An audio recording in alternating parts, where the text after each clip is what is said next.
Hello everyone, welcome back. Next chapter आता है enforcement of foreign awards. यहाँ तक हमने देख लिया इंट्रोडक्शन, जहाँ पे हमने बेसिक टर्म सीखी, आर्बिट्रेशन, कंसाइलेशन, मेडिएशन, ये सब होते क्या है।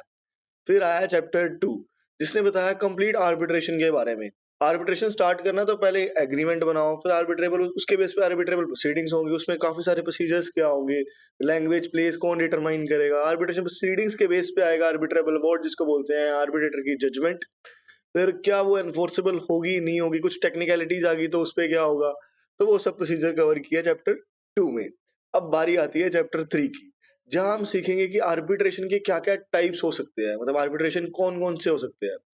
फिर उसके बाद आएगा एनफोर्समेंट ऑफ फॉरेन अवार्ड्स। अब ये फॉरेन अवार्ड्स क्या होते हैं। फॉर एग्जाम्पल, यूएस के आर्बिटर ने कोई जजमेंट अनाउंस की, कोई डिसीजन अनाउंस किया, क्या वो इंडिया में एनफोर्सेबल होगा या नहीं होगा। तो वो कवर करने वाले हैं, बहुत इंटरेस्टिंग है। बेसिकली हमने डोमेस्टिक आर्बिट्रेशन चैप्टर 2 में कवर कर लिया था। अब इस चैप्टर में इंटरनेशनल कवर करेंगे, और लास्ट चैप्टर है कंसाइलेशन, जिसमें हम मीनिंग पढ़ चुके थे कंसाइलेशन होता क्या है, लेकिन उसका प्रोसीजर पढ़ना बाकी है, जो कि चैप्टर 4 में कवर करने वाले हैं। So let's start. सबसे पहले देखते हैं कि आर्बिट्रेशन और उसके टाइप्स क्या क्या हो सकते हैं। आर्बिट्रेशन एंड उसके टाइप्स क्या क्या हो सकते हैं। सबसे पहले आता है एडोक आर्बिट्रेशन। अब ये एडोक आर्बिट्रेशन क्या होता है, सबसे पहले ना हम एक ओवरव्यू ले लेते हैं सभी टाइप के आर्बिट्रेशन का, फिर उसके बाद इनको इन डेप्थ पढ़ते चलेंगे, ठीक है, ताकि आपको एक बेसिक ओवरव्यू रहे। अब ये एडोक आर्बिट्रेशन क्या होता है। एडोक आर्बिट्रेशन वो होता है जिसमें पार्टीज डिसाइड करने वाली है सब कुछ। मतलब आर्बिट्रेशन में भी तो यही होता है, पार्टीज डिटरमाइन करती है। अब इसको ना कंपैरिजन में पढ़ते हैं इंस्टीट्यूशनल आर्बिट्रेशन के, तब थोड़ा समझ आएगा। अब इंस्टीट्यूशनल आर्बिट्रेशन क्या होता है। इंस्टीट्यूशनल आर्बिट्रेशन होता है, फॉर एग्जांपल हम और हमारे क्लाइंट के बीच में डिस्प्यूट हो जाता है, तो हमें ना अब आर्बिट्रेटर अपॉइंट करना, हमारा रिटर्न एग्रीमेंट है, आर्बिट्रेटर अपॉइंट करना है। या तो हम ही चूज कर लेते हैं आर्बिट्रेटर, हम सीनियर सीए के पास चले जाते हैं, तो ये तो हो गया एडॉक। लेकिन अगर हम आर्बिट्रेबल इंस्टीट्यूशन के पास जाते हैं, आर्बिट्रेबल इंस्टीट्यूशन क्या होता है। काफी सारे ना इंस्टीट्यूशन है, जैसे Indian council for arbitration, Maharashtra का अपना इंस्टीट्यूशन है। तो बेसिकली इनका काम क्या होता है, ये आर्बिट्रेटर प्रोवाइड करते हैं, पूरे सेट ऑफ रूल्स होते हैं इनके। तो इनका काम यही होता है कि डिस्प्यूट्स को सॉल्व करवाना आर्बिट्रेशन से। तो बेसिकली ये हो गए एक प्रोफेशनल, जिनका काम ही होगा कि डिस्प्यूट सॉल्व करवाना है, इनको बोला जाता है आर्बिट्रेबल इंस्टीट्यूशन। तो अगर पार्टीज एक सीनियर सीए के पास जा रही है, या अपनी मर्जी से सारे प्रोसीजर डिटरमाइन कर रही है, मतलब पार्टी सारी पूरा कंट्रोल लेके बैठी हुई है, कोई भी इंस्टीट्यूशन के पास कंट्रोल नहीं है, बस सिर्फ डिसीजन जो आएगा सीनियर सीए का वो बाइंडिंग हो जाएगा। तो ये कवर होता है एडहोक आर्बिट्रेशन। अब इंस्टीट्यूशनल आर्बिट्रेशन, जहां हम एक आर्बिट्रेबल इंस्टीट्यूशन के पास जाते हैं, एक प्रोफेशनल के पास जाते हैं, जिसके उसके ही प्रोसीजर लगते हैं। लेट्स से हम गए इंडियन काउंसिल फॉर आर्बिट्रेशन, तो इंडियन काउंसिल ऑफ आर्बिट्रेशन ही सारा कुछ डिटरमाइन करेगा। इसको बोला जाता है इंस्टीट्यूशनल आर्बिट्रेशन। इसके बाद आता है डोमेस्टिक आर्बिट्रेशन। डोमेस्टिक आर्बिट्रेशन क्या होगा, नाम से ही क्लियर है। जब डिस्प्यूट ही इंडिया का है और इंडिया के लॉ अप्लाई हो रहे हैं, दोनों पार्टीज इंडिया की है, तो डिस्प्यूट इंडिया का हुआ और इंडियन लॉ ही अप्लाई हो रहे हैं, तो ये तो होगा डोमेस्टिक आर्बिट्रेशन। अब इंटरनेशनल क्या होगा फिर। इंटरनेशनल मतलब एक पार्टी आउटसाइड इंडिया, यूएस की एक पार्टी है और एक इंडियन है, और अब लॉ कौन से अप्लाई होंगे, ये मैंने ऑलरेडी कवर कर लिया था आर्बिट्रेशन में। अगर एक पार्टी इंडियन है और दूसरी पार्टी यूएस की है, जो आपके एग्रीमेंट में लिखा हुआ है उस वो लोग अप्लाई हो जाएंगे। अगर आपके एग्रीमेंट में नहीं लिखा हो, तो ट्रिब्यूनल को जो सही लगेगा based on the facts and circumstances, तो ट्रिब्यूनल वो लोग अप्लाई कर देगा। तो ये हो गया इंटरनेशनल आर्बिट्रेशन के बारे में डेप्थ पढ़ना है, सिर्फ मैं ओवरव्यू दे रहा हूँ। नेक्स्ट आता है कॉन्ट्रेक्चुअल आर्बिट्रेशन। अब कॉन्ट्रेक्चुअल आर्बिट्रेशन क्या होता है। कॉन्ट्रेक्चुअल आर्बिट्रेशन वो होता है जिसमें हमें खुद से आर्बिट्रेशन एग्रीमेंट में लिखना पड़ता है।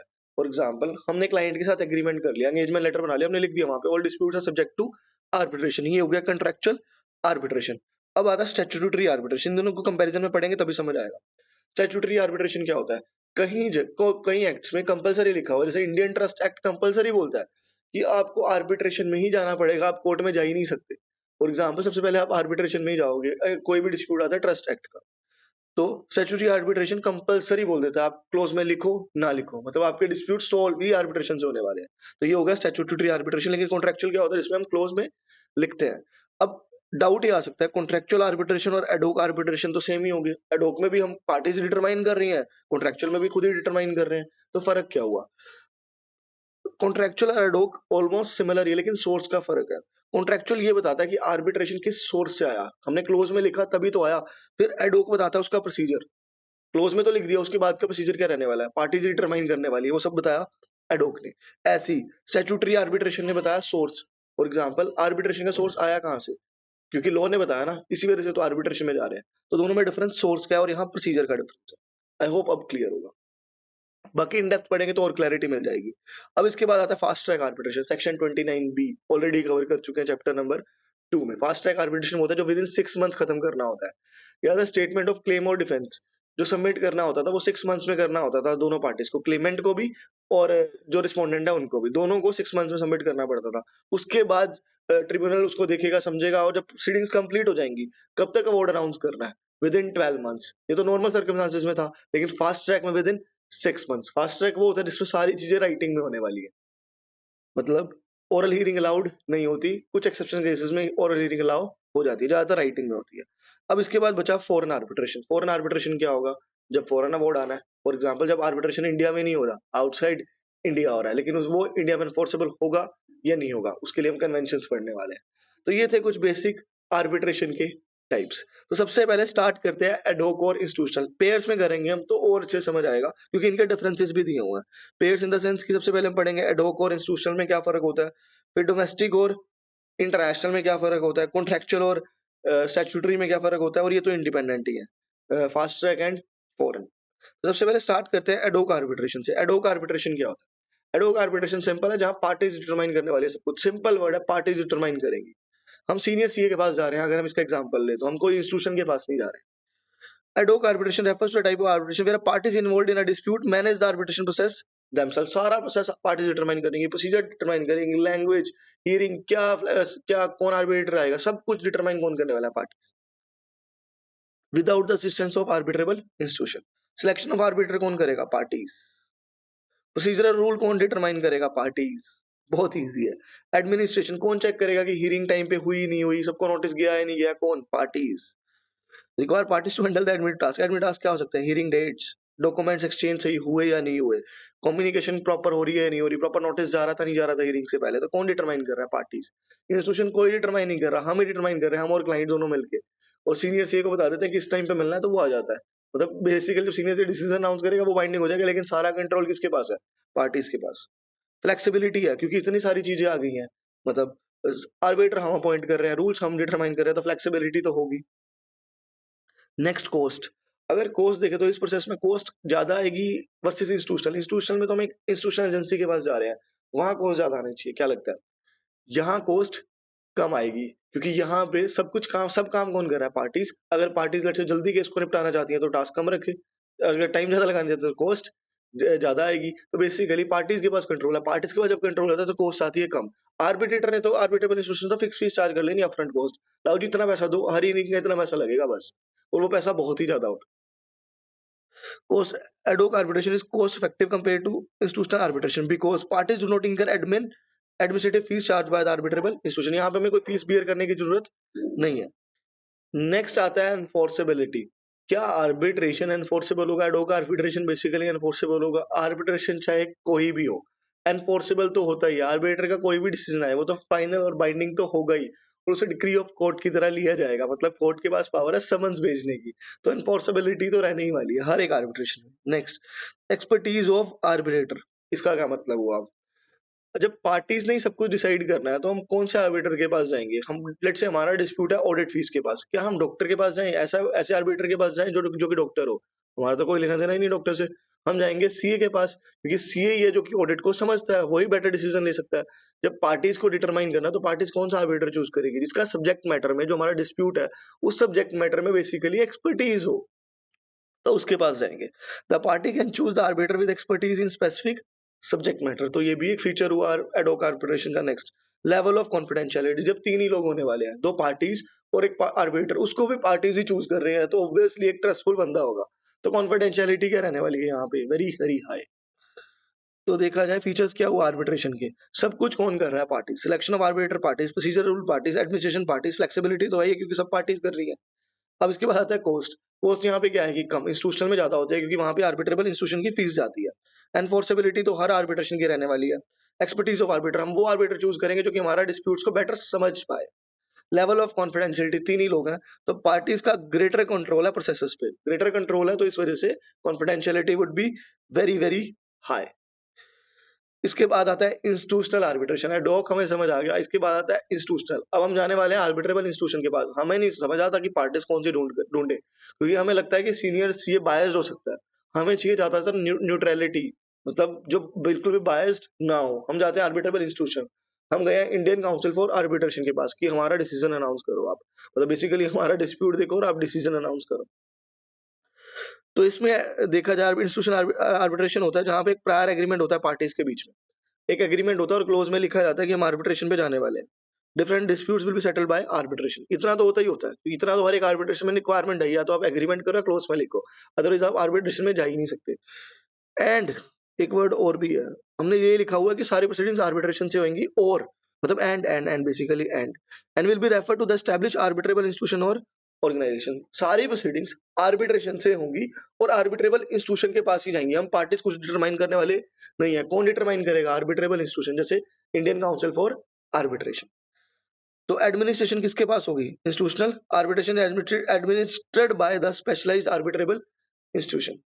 तो इंस्टीट्यूशंस के पास ही जाएंगे तो वही एडमिनिस्ट्रेशन देखेगा। एडमिनिस्ट्रेशन का मतलब हो गया कि हियरिंग कब होनी है, नोटिस किस किस को भेजेगा या नहीं भेजेगा, तो कौन चेक करेगा? Arbitrable institution. प्रोसीजरल रूल्स कौन डिटरमाइन करेगा? सारे के सारे रूल्स कि व्हाट्सएप चैट अलाउ करे ना करे, ईमेल्स होगी, रिटन डॉक्यूमेंट होंगे, ओरल हियरिंग होगी, तो कौन डिटरमाइन करेगा? Arbitrable institution. Institution provide the set of rules. Appointment of arbiter, arbiter कौन अपॉइंट करेगा? यस, ये हमने ऑलरेडी पढ़ा था। आर्बिटर अपॉइंट करने का राइट किसके पास है? पार्टीज के पास। जब पार्टीज ने लिख लिया एग्रीमेंट पे कि जो कोई भी डिस्प्यूट होगा आर्बिट्रेबल इंस्टीट्यूशन के पास जाएगा। आर्बिट्रेबल इंस्टीट्यूशन सिलेक्ट करने का राइट किसके पास है? पार्टीज के पास, कि कौन सा आर्बिट्रेबल इंस्टीट्यूशन सिलेक्ट करे। उसके बाद जो आर्बिटर अपॉइंट करना है वो कौन करेगा? आर्बिट्रेबल इंस्टीट्यूशन करेगा ना। अब तो आपके पास इतना राइट है कि आर्बिट्रेबल इंस्टीट्यूशन चूज करो, लेकिन उसके बाद आर्बिटर कौन आएगा तो वो कौन डिटरमाइन करेगा? Arbitrable institution. This ensures impartial selection of arbiter, क्योंकि अब आर्बिट्रेबल इंस्टीट्यूशन ही प्रोवाइड करेगा आर्बिट्रेटर को। तो इसमें जो न्यूट्रलिटी रहती है वो हाई रहती है एज कंपेयर टू एडहोक। नेक्स्ट आता है स्पोर्ट ऑफ इंस्टीट्यूशंस। ये इंस्टीट्यूशन काफी चीजों में हेल्प करते हैं क्योंकि ये प्रोफेशनल लोग होते हैं। तो ये सपोर्ट करेंगे केस मैनेजमेंट को, एडमिन टास्क हैंडल करने के लिए, hearing, managing communication between the parties, overseeing the submission of documents. सबसे इंपॉर्टेंट फीचर तो यही है बॉस, इम्पार्शियल रहने वाला है वो किसी का फेवर करने वाला नहीं है। सीनियर सी हो सकता है कि किसी का दोस्त हो, लेकिन जो आर्बिट्रेबल इंस्टीट्यूशन है वो एक इंडिपेंडेंट पार्टी है, वो अपनी कॉन्फिडेंशियलिटी बेसिकली अपनी न्यूट्रलिटी पे कॉम्प्रोमाइज नहीं करेगा। अगर उसने अपनी न्यूट्रलिटी पे कॉम्प्रोमाइज कर दिया तो उसका तो पूरा बिजनेस ठप हो जाएगा। आगे design to be neutral and impartial. Next आता है cost and fees. Cost and fees क्या रहने वाली है? ऑब्वियसली बात है, प्रोफेशनल हायर करोगे तो कॉस्ट तो ज्यादा लगेगी बॉस, तो कॉस्ट तो हाई रहने वाली है। Cost is on higher side including admin and arbitrable fees. अब यहाँ कॉन्फिडेंशियलिटी रहने वाली है नहीं रहने वाली? एडहोक में तो देखो तीन ही पार्टीज थी और पार्टीज पे भी हमारा कंट्रोल था, कॉन्फिडेंशियलिटी हाई थी। तो यहाँ पे कॉन्फिडेंशियलिटी रहेगी या नहीं रहेगी? आर्बिट्रेबल इंस्टीट्यूशन के पास जा रहे हो, प्रोफेशनल के पास जा रहे हो, कॉन्फिडेंशियलिटी तो रहेगी ना। कॉन्फिडेंशियलिटी आएगी कैसे फिर? क्योंकि तीसरा बंदा है, जो आर्बिट्रेबल इंस्टीट्यूशन होता है वो अपने जो एंगेजमेंट लेटर होता है बेसिकली, जब हम कॉन्ट्रैक्ट करेंगे आर्बिट्रेबल इंस्टीट्यूशन के साथ कि हमारा डिस्प्यूट सॉल्व करवाओ, तो उसके प्रोविजंस में लिखा रहता है कि सारी चीजें कॉन्फिडेंशियल रहेंगी। तो बेसिकली कॉन्फिडेंशियलिटी यहाँ किससे आ रही है? यहाँ कॉन्फिडेंशियलिटी आ रही है लॉ से। इंस्टीट्यूशनल आर्बिट्रेशन रूल्स, जो उसके रूल्स होते हैं, often include provisions to preserve the confidentiality of the proceedings. तो बेसिकली प्रोविजन से एक लीगल तरीके से कॉन्फिडेंशियलिटी आ रही है। तो ये हो गया एडहोक आर्बिट्रेशन के होता क्या है, उसके फीचर्स, इंस्टीट्यूशनल आर्बिट्रेशन और उसके कुछ फीचर्स। अब देखते हैं इन दोनों में फर्क क्या है बेसिकली, एडहोक का और इंस्टीट्यूशनल का। एक बेसिक फर्क तो समझ आ गया होगा, यहाँ पे प्रोफेशनल है, यहाँ पे हम खुद ही चूज कर रहे हैं, तो ग्रेटर फ्लेक्सिबिलिटी है। सबसे पहला देखते हैं, पार्टीज ऑफ ग्रेटर फ्लेक्सिबिलिटी। हर चीज तो पार्टीज डिटरमाइन करे तो फ्लेक्सिबिलिटी तो रहेगी। यहाँ फ्लेक्सिबिलिटी थोड़ी कम होती है क्योंकि आर्बिट्रेबल इंस्टीट्यूशन इन्वॉल्व होता है। Selection process, selection process basically arbitrator को कौन अपॉइंट करेगा? आर्बिट्रेशन एग्रीमेंट में लिखा होता है पार्टीज के, क्योंकि हम आर्बिट्रेशन में जा रहे हैं, लेकिन चूज कौन करेगा? पार्टीज ही चूज करती है। लेकिन यहाँ पे appointment rule establish by the institutions. Selection process क्या रहने वाला है? रूल्स के अकॉर्डिंग। रूल्स कौन स्टैब्लिश कर रहा है? इंस्टीट्यूशन। अब इसके बाद आता है rules and procedures. Rules and procedures कौन डिटरमाइन करेगा? सब पार्टीज डिटरमाइन करेगी। Flexibility to determine the rules and procedures, सब पार्टीज डिटरमाइन करने वाले। यहाँ पे आर्बिट्रेबल इंस्टीट्यूशन प्रोवाइड करेगा एस्टैब्लिश रूल्स एंड प्रोसीजर्स। अब आता है एडमिनिस्ट्रेशन एंड सपोर्ट। कौन देखेगा कि हियरिंग कब करवानी है, बाकी सारी चीजें के नोटिस सही जा रहे हैं या नहीं जा रहे, कौन चेक करेगा? एडहोक में तो सब पार्टीज देखेंगे, यहाँ पे आर्बिट्रेबल इंस्टीट्यूशन देखेगा। आर्बिट्रेबल फीस या आर्बिट्रेबल कॉस्ट कैसे रहने वाली है? आर्बिट्रेबल फीस होता है जो कि पूरे प्रोसेस में की फीस लगने वाली है।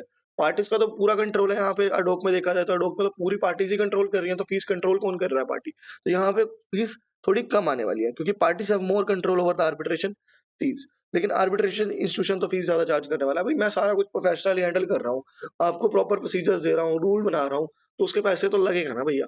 तो आर्बिट्रेबल इंस्टीट्यूशन तो फीस ज्यादा चार्ज करने वाला है। आर्बिट्रेबल कॉस्ट यहाँ पे कम आएगी। आर्बिट्रेशन की कॉस्ट बेसिकली एडॉक में कम आएगी, लेकिन इंस्टीट्यूशनल में ज्यादा आएगी, क्योंकि अपफ्रंट कॉस्ट यहाँ पे ज्यादा होती है। अगर आप arbitrable institution Indian council of arbitration में जाते हो तो अपफ्रंट कॉस्ट बहुत ज्यादा चार्ज कर लेते हैं वो, स्टार्टिंग की फीस रिकवर करवाने की पैसे। तो ये हो गया एडोक और इंस्टीट्यूशनल। तो बेसिक क्रक्स देखा जाए, क्या क्रक्स है अगर डिफरेंस में देखें, एडोक आर्बिट्रेशन में कॉस्ट कम आती है और इंस्टीट्यूशनल में कॉस्ट थोड़ी, यहाँ पे थोड़ी कम आती है और यहाँ पे थोड़ी ज्यादा आती है। अब इसके बाद आता है rules procedure admin process selection process appointment of arbitrator. सब कौन करने वाला है? पार्टीज। और यहाँ पे कौन करने वाला है? Arbitrable arbitration institution basically. तो ये है एक क्रक्स। अब आगे बढ़ते हैं डोमेस्टिक, जिसका मतलब हमने ऑलरेडी समरी में कवर किया था। अब डोमेस्टिक आर्बिट्रेशन क्या होता है? डोमेस्टिक आर्बिट्रेशन होता है जब दोनों पार्टीज इंडिया की और इंडियन लॉ अप्लाई हो रहा है। Denotes domestic arbitration denotes arbitration which occurs in India. होता क्या है इसमें? Both parties must be Indian, दोनों पार्टी इंडिया की हैं, and conflict to be decided by the substantive law of India. तो बेसिकली इंडियन पार्टीज है और इंडियन लॉ अप्लाई हो रहा है। तो क्या फीचर्स होंगे इस आर्बिट्रेशन के? जो नॉर्मल आर्बिट्रेशन के फीचर्स होते हैं वही सब फीचर्स है, बस इतना ही फर्क है, दोनों पार्टीज इंडिया में है और इंडियन लॉ अप्लाई हो रहे हैं। तो रूल्स एंड रेगुलेशंस कौन सी लगेंगी? इंडियंस की। Laws of the country jurisdiction where arbitration is taking place, India में हो रहा है तो Indian law. Flexibility in procedure, flexibility तो होगी क्योंकि सब पार्टीज ने चूज करना है। अगर पार्टीज चूज नहीं कर पा रही तो आर्बिट्रेटर चूज करेगा। तो वही सेम प्रोसीजर है जो हमने आर्बिट्रेशन में कवर करे हैं। आर्बिट्रेशन एग्रीमेंट यहाँ भी होना चाहिए। सिलेक्शन ऑफ आर्बिट्रेटर होगा ही, क्योंकि पार्टी सिलेक्ट करेंगे आर्बिट्रेटर को।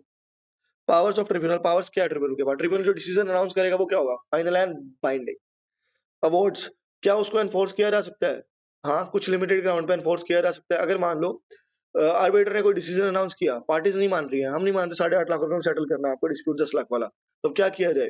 तो फिर कोर्ट में जाएंगे, असिस्टेंस लेंगे कि एनफोर्स करवाओ इसको, तो एनफोर्स हो जाएगा। यस। कॉन्फिडेंशियलिटी हाई रहेगी। कॉन्फिडेंशियलिटी कहाँ से आएगी? कॉन्फिडेंशियलिटी आएगी एग्रीमेंट से। Many arbitrable laws include provision that protect the confidentiality of the arbitration process. Expertise of arbitrator, वही सेम है। हम कौन से आर्बिटर के पास जाएंगे? ऑडिट का डिस्प्यूट है, ऑडिट वाले पे जाएंगे, डॉक्टर वाले पे थोड़ी जाएंगे। तो select the arbiter who is an expert in subject matter of a dispute. Informal process, हाँ, अगर देखा जाए तो हम ही सिलेक्ट कर रहे हैं पार्टीज को, प्रोसीजर भी हम डिटरमाइन कर रहे हैं, तो कोर्ट से तो थोड़ा इनफॉर्मल है ना। कोर्ट में तो सब कोर्ट करता है ना, तो less informal than court proceedings, थोड़ा इनफॉर्मल है कोर्ट से। बाकी सब क्या है? सब प्रोविजंस जो हमने पढ़े अभी तक, सारे के सारे आपने ऑलरेडी चैप्टर 2 में बहुत ही अच्छे से पढ़े हुए हैं, आपको इसका डिटेल्ड भी पता है। तो सिर्फ इतना ही डिफरेंस है देखा जाए। डोमेस्टिक आर्बिट्रेशन वो होता है दोनों पार्टीज इंडिया में एंड इंडियन लॉ अप्लाई हो रहे हैं, उसको बोलते हैं डोमेस्टिक आर्बिट्रेशन। अब इसके बाद आता है इंटरनेशनल आर्बिट्रेशन। अब इंटरनेशनल आर्बिट्रेशन क्या है? जब हम जा रहे हैं क्रॉस बॉर्डर, हमारा क्लाइंट आया यूएस का, हमने प्रैक्टिस शुरू करी है, सबसे पहला क्लाइंट बैक किया हमने यूएस का, तो यूएस का क्लाइंट है और डिस्प्यूट आ गया लकीली, क्योंकि इतनी किस्मत अच्छी तो है नहीं हमें कि बहुत मोटा अच्छा मोटा पैसा मिल जाए स्टार्टिंग में। तो मुझे अपनी किस्मत पे थोड़ा डाउट है।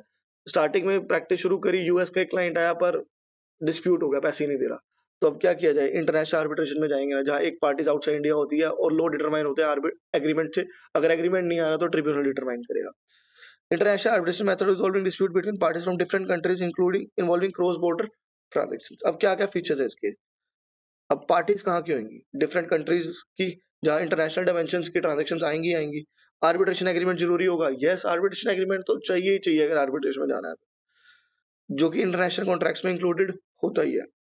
इम्पार्शियल फोरम, हाँ, यहाँ पे इम्पार्शियल फोरम होगा क्योंकि दो कंट्रीज इन्वॉल्व है, बेसिकली दो कंट्रीज का डिस्प्यूट इन्वॉल्व है, एक यूएस का है और एक इंडियन है।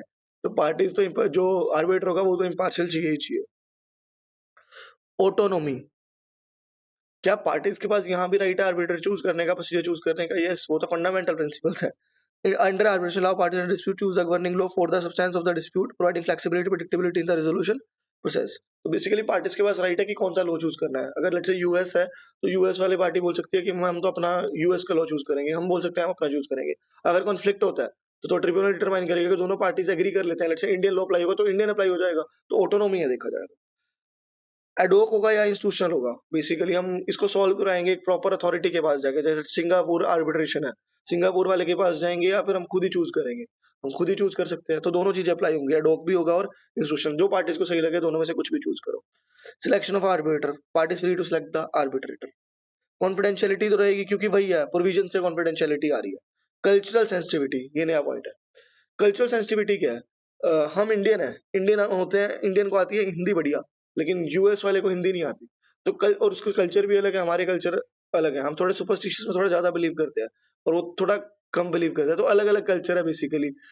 तो कल्चर सेंसिटिविटी रहती है कोई भी चीज को सॉल्व करने के लिए, क्योंकि जहाँ दो लोग मिल रहे हैं अलग अलग कल्चर के, तो वहाँ थोड़ा प्रॉब्लम्स रहती है। तो यहाँ पे कल्चर सेंसिटिविटी आएगी। Fostering a more inclusive and acceptable dispute resolution process बहुत ही जरूरी है, थोड़ा डिटेल स्टडी करना। विटनेस ऑफ एक्सपर्ट अलाउड होगा या नहीं होगा इंटरनेशनल में? यस, एक्सपर्ट तो अलाउड ही है। In case of international arbitration, presentation of expert witness is allowed to address technical और इंडस्ट्री स्पेसिफिक इश्यूज। नेक्स्ट आता है लिमिटेड ग्राउंड फॉर चैलेंज। क्या आर्बिट्रेटर का जो डिसीजन है, क्या हम उसे चैलेंज कर सकते हैं या नहीं कर सकते? सेम ही प्रोसीजर है। जो आर्बिट्रेटर का डिसीजन है वो फाइनल एंड बाइंडिंग होता है, क्या हम उसको कोर्ट में चैलेंज कर सकते हैं या नहीं कर सकते? वही सेम ग्राउंड है जो हम चैप्टर 2 में कवर किया है। या तो अगेंस्ट टू पब्लिक पॉलिसी है, इनकैपेसिटी है, या कुछ और रीजंस है जो हमने ऑलरेडी सेक्शन 34 में आई गेस कवर किए थे।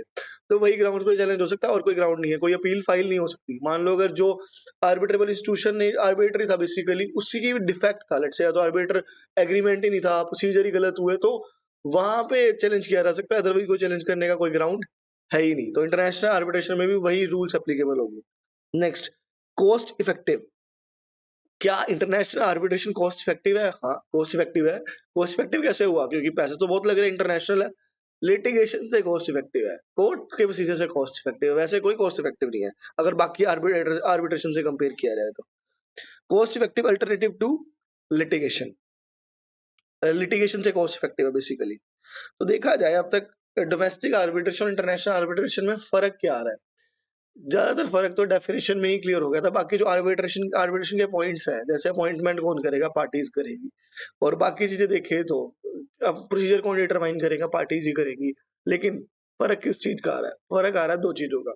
सबसे पहले, डोमेस्टिक आर्बिट्रेशन होता क्या? डोमेस्टिक आर्बिट्रेशन होता है जो इंडिया में हो रहा है। दूसरा, उस पर लॉज कौन से लग रहे हैं? इंडियन लॉज लग रहे हैं। अब इंटरनेशनल आर्बिट्रेशन क्या होता है? इंटरनेशनल आर्बिट्रेशन में एक पार्टी आउटसाइड इंडिया होती है, पहला पॉइंट। दूसरा, लॉज कौन से लग रहे हैं? जो पार्टीज एग्री करते हैं। यूएस के, लेट्स से यूएस के लॉज के लिए एग्री करा तो यूएस के लगेंगे, इंडियन के लिए करा तो इंडियन लगेंगे। दूसरा पॉइंट। अब एनफोर्सेबिलिटी देखते हैं। अब एनफोर्सेबिलिटी कैसे डिटरमाइन होगी? फॉर एग्जांपल, कोई यूएस के decision, US arbitrator decision announce कर दे, क्या वो इंडिया में एनफोर्सेबल होगा या नहीं होगा? यस, वो एनफोर्सेबल इंडिया में भी होगा और यूएस में भी होगा। जो इंडियन आर्बिट्रेटर का डिसीजन है, क्या वो यूएस में होगा? डोमेस्टिक आर्बिट्रेशन के केस में जो डिसीजन है, क्या वो यूएस में एनफोर्सेबल होगा? नहीं, क्योंकि वो तो था ही डोमेस्टिक आर्बिट्रेशन। तो डोमेस्टिक आर्बिट्रेशन वहां एनफोर्सेबल होता है जहां का डिसीजन है, लेकिन इंटरनेशनल के केस में दोनों जगह एनफोर्सेबल होता है। तो ये था क्रक्स। बाकी डिसीजन जैसे अपॉइंट कौन करेगा आर्बिट्रेटर को, ये सब ऑलमोस्ट सेम ही रहने वाले हैं। तो बाकी डिफरेंस पढ़ते हैं दोनों का, तो उससे और क्लैरिटी मिलेगी। तो लेट्स स्टार्ट द डिफरेंस। तो डोमेस्टिक आर्बिट्रेशन और इंटरनेशनल आर्बिट्रेशन में क्या फर्क होता है? सबसे पहले तो ये विद इन बॉर्डर्स है, सिंपल है, इंडिया में ही हो रहा है। और ये क्रॉस बॉर्डर है, इंटरनेशनल क्रॉस बॉर्डर है। रूल्स एंड रेगुलेशन किसके लगेंगे? इंडियन है तो इंडियन लॉज लगेंगे, govern by the laws of the country where arbitration is conducted. International arbitration में लॉज कौन से लगेंगे? जो पार्टीज ने एग्री किया है, govern by the combination of international convention and laws chosen by the parties in the arbitration agreement. तो basically दो चीजें लगती हैं। जो पार्टीज ने लॉज चूज करे आर्बिट्रेशन एग्रीमेंट में, वो लगेंगे। कुछ अब इंटरनेशनल कन्वेंशन है, जैसे न्यूयॉर्क कन्वेंशन हम पढ़ने भी वाले हैं आगे, एनफोर्समेंट ऑफ फॉरेन अबॉर्ड में। तो कुछ कन्वेंशन लगते हैं और जो पार्टीज ने लॉज एग्री करे हैं वो लगते हैं। लेकिन डोमेस्टिक में लॉज वही लगेंगे जो कि जहां पे आर्बिट्रेशन हो रहा है। अगर डोमेस्टिक है, डोमेस्टिक आर्बिट्रेशन और इंडिया में हो रहा है तो इंडियन लॉज लगेंगे। आर्बिट्रेशन एग्रीमेंट, आर्बिट्रेशन एग्रीमेंट चाहिए या नहीं चाहिए? Yes, arbitration agreement clear and enforceable agreement चाहिए डोमेस्टिक आर्बिट्रेशन के केस में। इंटरनेशनल में भी आर्बिट्रेशन एग्रीमेंट तो चाहिए, पर लेकिन मोर डिटेल्ड चाहिए, क्योंकि एक दूसरी कंट्री इन्वॉल्व हो रही है। आर्बिट्रेशन एग्रीमेंट आपका और डिटेल्ड होना चाहिए, बहुत ही क्लैरिटी से डिटरमाइन किया जाना चाहिए, क्योंकि दो कंट्रीज इन्वॉल्व है तो प्रॉब्लम्स के आने के चांसेस ज्यादा है। इस वजह से एडिशनल कंसिडरेशंस भी होनी चाहिए। Requires a valid arbitration agreement but may involve additional consideration. Additional consideration का मतलब क्या होगा? क्लियरली डिफाइन करो कि प्रोसीजर्स क्या रहेंगे, क्या चीज अलाउ होगी, क्या चीज अलाउ नहीं होगी, कब नोटिस सर्व किया जाना चाहिए, कितने दिन पहले करना चाहिए। तो क्लियरली और डिटरमाइन होना चाहिए, क्योंकि दो कंट्रीज इन्वॉल्व है और प्रॉब्लम्स के होने के चांसेस ज्यादा है इस वजह से। तो आर्बिट्रेशन एग्रीमेंट दोनों में होगा, लेकिन इंटरनेशनल में थोड़े एडिशनल कंसिडरेशंस होंगे। Next, selection of arbitrator. Arbitrator को चूज करना कहाँ इजी होगा? आपको क्या लगता है, डोमेस्टिक में इजी होगा, इंटरनेशनल में? डोमेस्टिक में तो बहुत ही इजी होगा, क्योंकि डोमेस्टिक में हमें पता है ऑडिट का डिस्प्यूट है तो ऑडिट वाला कोई ढूंढ लेते हैं, इंडियन ही होना है। लेकिन जब इंटरनेशनल डिस्प्यूट होता है, इंटरनेशनल के केस में हमें एक्सपर्ट बंदे के पास ढूंढना पड़ता है, क्योंकि सिलेक्शन ऑफ आर्बिट्रेटर में टाइम बहुत लगता है। हाँ, चुप अगर देखा जाए चॉइस की बात करें तो चॉइस तो दोनों पार्टीज के पास है बेसिकली, क्योंकि चूज तो पार्टीज ने ही करना है, लेकिन चूज करने में टाइम कितना लगने वाला है। डोमेस्टिक के केस में कम लगेगा और फ्लेक्सिबिलिटी भी होगी, लेकिन इंटरनेशनल के केस में थोड़ी प्रॉब्लम्स आ सकती है क्योंकि दो कंट्रीज इन्वॉल्व है। Arbitration parties have more flexibility in selecting the arbitrator. लेकिन international arbiter with international expertise are chosen from the familiarity with diverse legal system and cultural background. क्योंकि international expertise का arbiter चाहिए हमें अगर international में जाना है तो। नेक्स्ट आता है प्रोसीजरल रूल्स। रूल्स डिटरमाइन कैसे करी जाएंगे? प्रोसीजर रूल्स क्या रूल्स रहने वाले हैं? तो पार्टीज के पास ही ऑटोनॉमी है, parties of significant autonomy in determine the procedural rules. लेकिन अगर इंटरनेशनल देखा जाए, इंटरनेशनल में आप चूज कर लो आपको जो चूज करना है, एडहॉक चूज करना है, इंस्टीट्यूशन चूज करना है, लेकिन रूल्स होंगे एस्टैब्लिश्ड, जो कि ऑलरेडी इंटरनेशनल प्रैक्टिस में एस्टैब्लिश्ड रूल्स है, जैसे इंटरनेशनल कन्वेंशंस। हम पढ़ने वाले हैं अभी वो कन्वेंशंस। तो देखा जाए डोमेस्टिक में रूल्स चूज करने की और ज्यादा देखा जाए तो फ्लेक्सिबिलिटी है, लेकिन इंटरनेशनल केस में फ्लेक्सिबिलिटी कम है, क्योंकि एस्टैब्लिश्ड रूल्स होते हैं। एस्टैब्लिश्ड रूल्स मतलब कन्वेंशंस। इसके बाद है एनफोर्सेबिलिटी ऑफ अवार्ड्स। डोमेस्टिक कहाँ एनफोर्सेबल है? इंडिया का केस है, इंडिया में ही एनफोर्सेबल होगा। इंटरनेशनल है, दोनों में होगा, यूएस में भी और इंडियन में भी। Enforceable business resolution with arbitration took place. Awards are generally enforceable cross borders. Cultural diversity ज्यादा कहाँ पे आएगी? डोमेस्टिक में तो कम होगी, होमोजीनियस होगी, लेकिन यहाँ पे diverse legal tradition, culture, non business practice, अलग अलग कल्चर होने वाले। इंटरनेशनल में तो होने ही वाले हैं, डोमेस्टिक में थोड़े कम होंगे। तो ये था डिफरेंस। अगर देखा जाए हमें आइडिया ज्यादा था डोमेस्टिक और इंटरनेशनल का डिफरेंस से लगा, फीचर्स से उतना समझ नहीं आ रहा, फीचर्स ऑलमोस्ट दोनों के सिमिलर ही लग रहे थे, तो डिफरेंस से और क्लैरिटी मिली।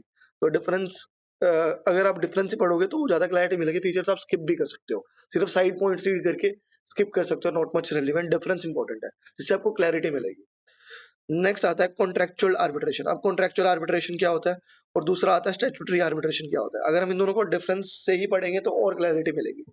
कॉन्ट्रेक्चुअल आर्बिट्रेशन सिंपल है। अगर मान लो आर्बिट्रेशन में जाना है, या तो आप एक आर्बिट्रेशन एग्रीमेंट बनाओ, आर्बिट्रेशन एग्रीमेंट नहीं बना सकते तो जो आपका एंगेजमेंट लेटर है या जो कॉन्ट्रैक्ट कर रहे हो उसमें आर्बिट्रेशन क्लोज डाल दो, all dispute are subject to arbitration. ये तो हो गया कॉन्ट्रेक्चुअल आर्बिट्रेशन। और कॉन्ट्रेक्चुअल आर्बिट्रेशन हो गया, इसके बाद आता है स्टैट्यूटरी आर्बिट्रेशन। अब स्टैट्यूटरी आर्बिट्रेशन क्या होता है? स्टैट्यूटरी आर्बिट्रेशन होता है जहां कंपलसरी आपको आर्बिट्रेशन में जाना ही पड़ेगा।